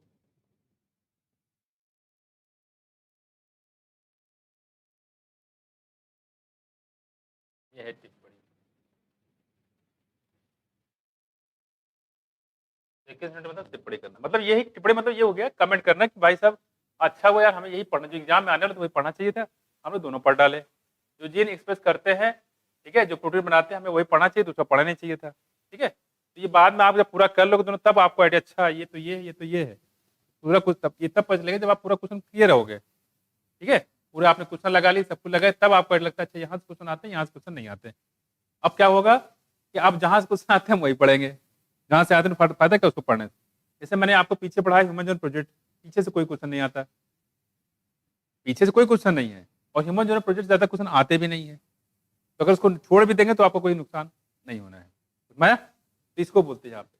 तो हम लोग क्या करना है, जब जीन स्टडी करते हैं तो वहां पे ये भी देखते हैं कौन सा एक्सप्रेस कर रहा है, कौन सा नहीं कर रहा है, क्योंकि हमारे इसमें बहुत सारे ऐसे हैं जो एक्सप्रेस नहीं करते हैं, लेकिन मौजूद है तो हमें पढ़ना पड़ रहा है। तो हमें क्या करना है, उनको छोड़ दोगे तो कोई नुकसान नहीं होगा। वही कहने मतलब है EST बोलते हैं, स्पेस सीक्वेंस टैग। ठीक है, जो सिर्फ एक्सप्रेस करने वाले हैं जीन, सिर्फ उन्हीं को हम लोग पढ़ते हैं, बाकी को हम नहीं पढ़ते हैं। ब्लाइंड अप्रोच में क्या है, जो एक्सप्रेस करते हैं वो भी, जो नहीं एक्सप्रेस करते हैं वो भी, दोनों को पढ़ते हैं। बाद में पढ़ने के बाद बता देंगे अरे यार ये इंपॉर्टेंट है, ये जीन एक्सप्रेस कर रहा है, ये जीन एक्सप्रेस नहीं कर रहा है। आगे सीक्वेंसिंग करना होगा सिर्फ इसकी करेंगे, इसकी नहीं करेंगे। ये हो गया सीक्वेंस एनोटेशन यानी टिप्पणी करना। इसमें क्वेश्चन आ चुका है EST पे, तो 3 साल के अंदर आया क्वेश्चन। ठीक है, ये कुछ बात है जो आपको ध्यान रखना है। ठीक, आगे देखो, वो चीज यहाँ पे लिखी हुई है, मैं देखो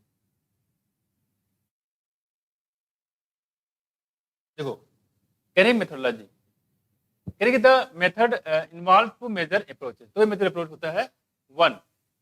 पहला अप्रोच क्या देखो, one approach focus on identifying all the gene that are express as a RNA। ध्यान रखिएगा, क्या है RNA, रिफर टू एज, जो RNA के फॉर्म में अपने जीन को एक्सप्रेस करता है, उसी की बात कर रहे हैं। और उसको क्या बोलते हैं हम लोग, यहाँ पे DNA दिया गया था, यह है क्या RNA। देखना ध्यान देना, refer to as express sequence tag, इसी को हम लोग बोलते हैं एक्सप्रेस सीक्वेंस टैग, मतलब इसकी बात कर रहे हैं।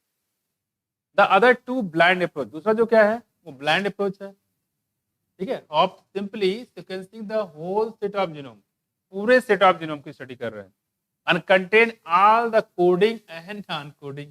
जो जान है उसको भी पढ़ डाला, जो इंट्रान हो भी पढ़ डाला। पता लगा इंट्रान काट के निकालना पड़ा, बेकार हो गया, पढ़ने से फायदा क्या हुआ, बेकार गया वो। मैं कुछ कह रही कि coding and non coding sequence and later assigning different region, ठीक है, in the sequence with function, it term refer to as sequence annotation. और बाद में जब करने के बाद ये बता दिया कि भाई साहब ये सब जो पढ़ा हमने, ये तो सीक्वेंसिंग कर तो जरूर डाला, लेकिन कोई यूज नहीं है, कोई मतलब नहीं है उसमें। वही कह रहे हैं, बाद में हमने क्या कर दिया, इस पे कमेंट कर दिया कि भाई इससे जीन एक्सप्रेस करता है, इकेटर कोई प्रोटीन बनाता है, ये नहीं बनाता है। For sequencing the total DNA from a cell is isolated and converted into the random fragment of literally smaller size. पता है DNA के जो टुकड़े होते हैं बहुत काफी छोटे टुकड़े किए जाते हैं। देखो यहाँ पे recall, DNA is very long polymer. DNA जो होता है बहुत ही लॉन्ग पॉलीमर होता है, बताइए आपको। And there are technical limitation, इसकी कुछ टेक्निकल लिमिटेशन भी होती है in sequencing very long piece of DNA। लंबा DNA होता है तो इसको अलग अलग करना बहुत मुश्किल है। बताया था कॉम्प्लीमेंट्री होने की वजह से क्या होता है, आपस में जुड़ जाता है। एक तरफ से खोलते जाइए, एक तरफ से जुड़ता चला जाएगा, तो बहुत दिक्कतें इसके साथ होती है। And clone in a suitable host, और सुटेबल होस्ट के अंदर क्लोनिंग करना मुश्किल है, स्पेशलाइज वेक्टर, और स्पेशलाइज वेक्टर की मदद से उसमें ट्रांसपोर्ट करना में भी दिक्कत होती है। क्या करते देखो, the cloning result into the amplification of each piece of DNA fragment. हम लोग करते क्या है, DNA के बहुत सारे टुकड़े कर लेते हैं और उसको टुकड़ों में हम लोग पढ़ लेते हैं। जैसे कुछ लोग होते हैं एनसीईआरटी के 10 टुकड़े कर लेते हैं, पता है, फिजियोलॉजी प्लांट के अलग, ह्यूमन के अलग, और धीरे करके पढ़ते हैं, वही बात कर रहे हैं, क्योंकि एनसीईआरटी काफी मोटी होती है। खैर, the cloning are resulted in the amplification of the each piece of DNA fragment so that it subsequently could be sequenced with ease। इस मतलब होता है आसानी। जब आप इसे टुकड़े कर लोगे, इसको पढ़ना क्या होगा, आसान होगा, है कि नहीं। इसे एनसीईआरटी में क्या लगता है, मान लो इसको 10 पार्ट में करा लिया, मतलब पार्ट हो गया, कहीं भी लेके गए अपना पढ़ लिए, पढ़ने में आसान लगता है, या इतना ही खत्म कर लो इसको, ये हो जाता है। तो कह रहे हैं इससे क्या होती है, आसानी हो जाती है। देखो तो बड़ा DNA को काट लिए, द कॉमनली यूज होस्ट। अब सवाल ये है कि जो होस्ट होता है जिसमें आप ये क्लोनिंग कराओगे, ठीक है, तो क्या करोगे, कॉमनली यूज्ड होस्ट जो होते हैं वर बैक्टीरिया एंड ईस्ट। तो होस्ट कौन होते हैं, बैक्टीरिया होते हैं, और कौन होते हैं, ईस्ट होते हैं।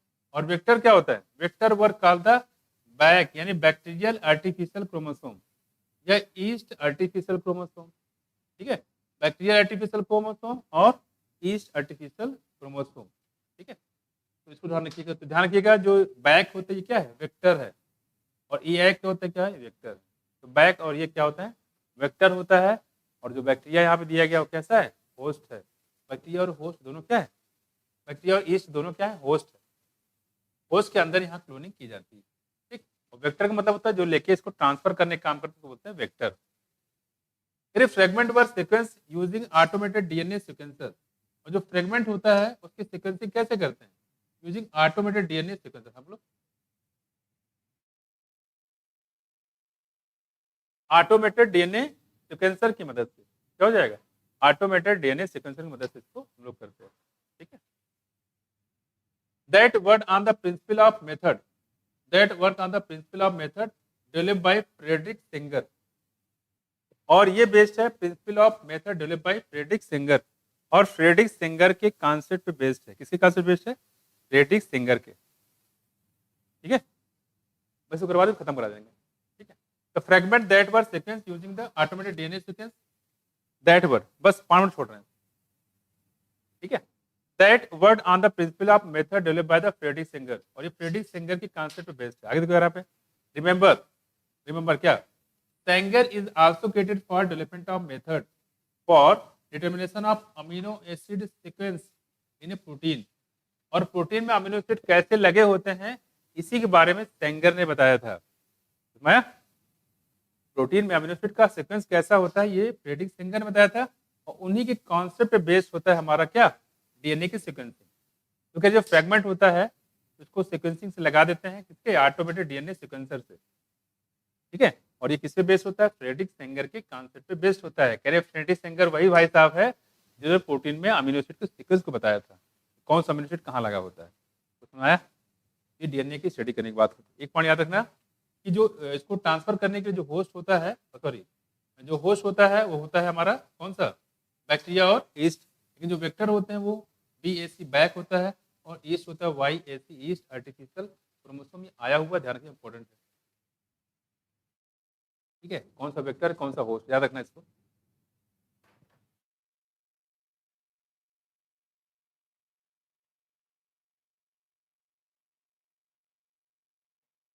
तो खत्म करा देते हैं। अरे ये फ्रेडरिक सेंगर वही भाई साहब है जिन्होंने प्रोटीन में अमीनो एसिड के सीक्वेंस को बताया था। तो फिर पूरा प्रोसेस दिखाया गया यहाँ पे।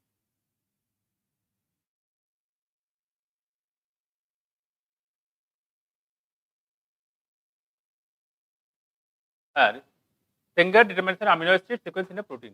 These sequences were then arranged based on some overlapping region present in them. अब लोग क्या करें,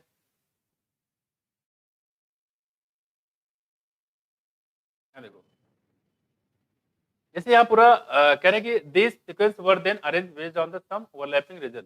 यानी कुछ ऐसे भी होते हैं जो ओवरलैपिंग रीजन में पाए जाते हैं, मतलब बार बार वो रिपीट करते हैं। ठीक है, this required generation of overlapping region fragment for sequencing.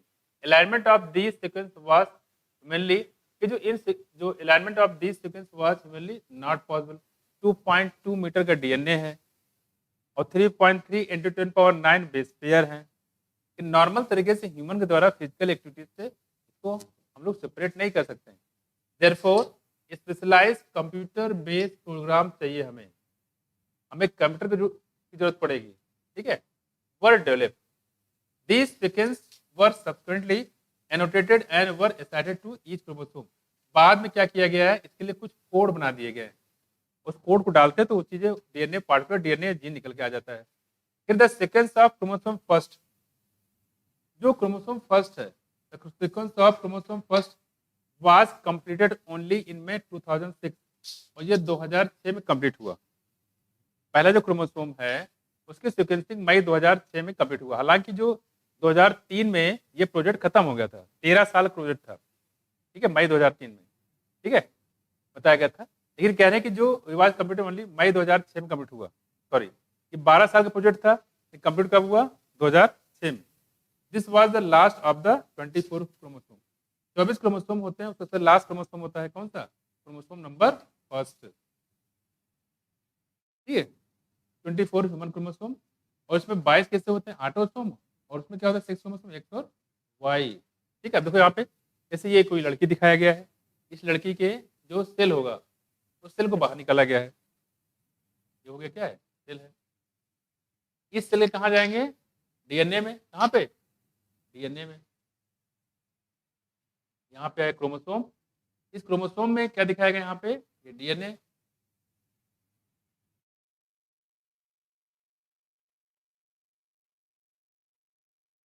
Chromosome तो सेल के अंदर न्यूक्लियस, न्यूक्लियस के अंदर क्रोमोसोम, क्रोमोसोम में क्या, डीएनए। अब डीएनए में ये नाइट्रोजनस बेस है, इस नाइट्रोजनस बेस की जो सीक्वेंसिंग कर करके इस कंप्यूटर में स्टोर कर देते हैं। तो representative diagram of the human genome project, human genome project की तरह से स्टडी की जाती है। सारे डीएनए की जो सीक्वेंस होते हैं उसको हम यहाँ पे स्टडी करते हैं। ओके, हाँ। हाँ हाँ, अरे 24 क्रोमोसोम में पहला क्रोमोसोम की बात कर रहे हैं।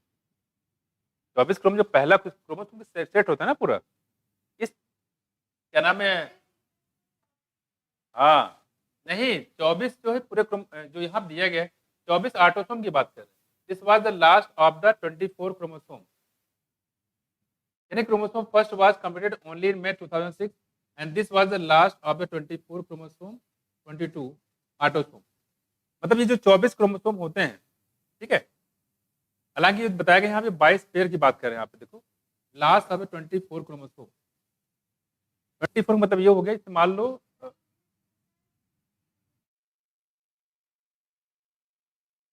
30 क्रोमोसोम की बात कर रहे हैं। 22 पेयर जो ऑटोसोम होता है, हाँ, एक वाई वाला हो गया 24 हो गया, जो वाई वाला होगा वो 24 हो गया, ठीक है, ये हो जाएगा 22 autosome and X and Y to be. अब हम क्या करें आगे,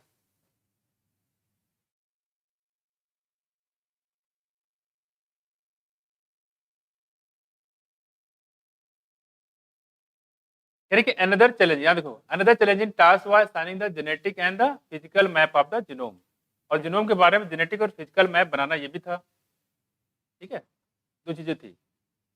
अब करें यहाँ पे,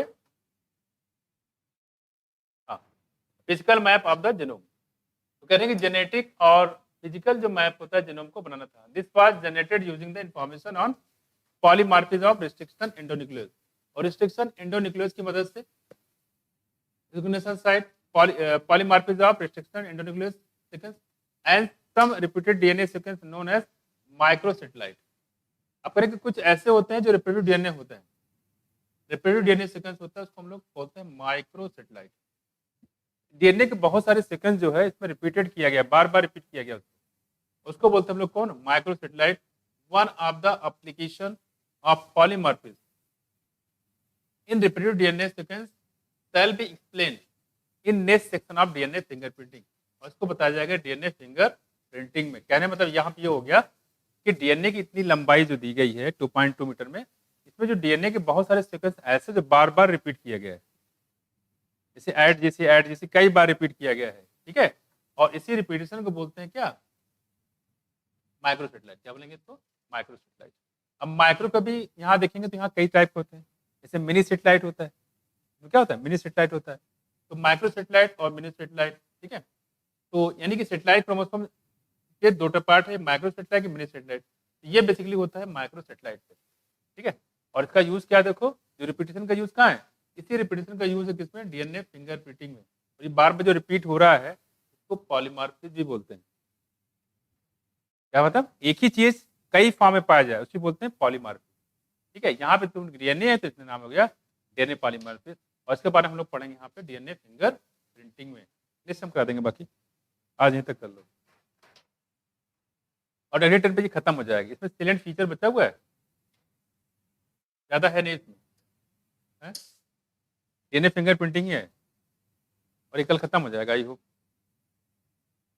कल मतलब मंडे को डीएनए फिंगर प्रिंटिंग, इसके बाद इवोल्यूशन करा देंगे। थोड़ा डीएनए फिंगर प्रिंटिंग में हल्का सा थोड़ा सा है, और बाकी इसमें कुछ अब बचा नहीं। इसमें जो ह्यूमन जो प्रोजेक्ट की बात करते हैं, जितना मैंने पीछे बताया, वहां से क्वेश्चन नहीं आता है, क्वेश्चन सिर्फ यहाँ से आता है सिलेंट फीचर से, ठीक है। वो कैसा था, ब्लाइंड अप्रोच, और ये क्या है, ESC। चलो आप लोग बैठे रह गए, बाकी लोग ऑनलाइन से पढ़ लेंगे, टाइम ज़्यादा है नहीं है, यहाँ पे गैपिंग किया जाए।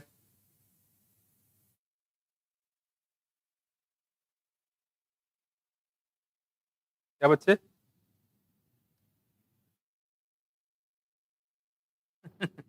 इसको पढ़ना होगा, वो निकाल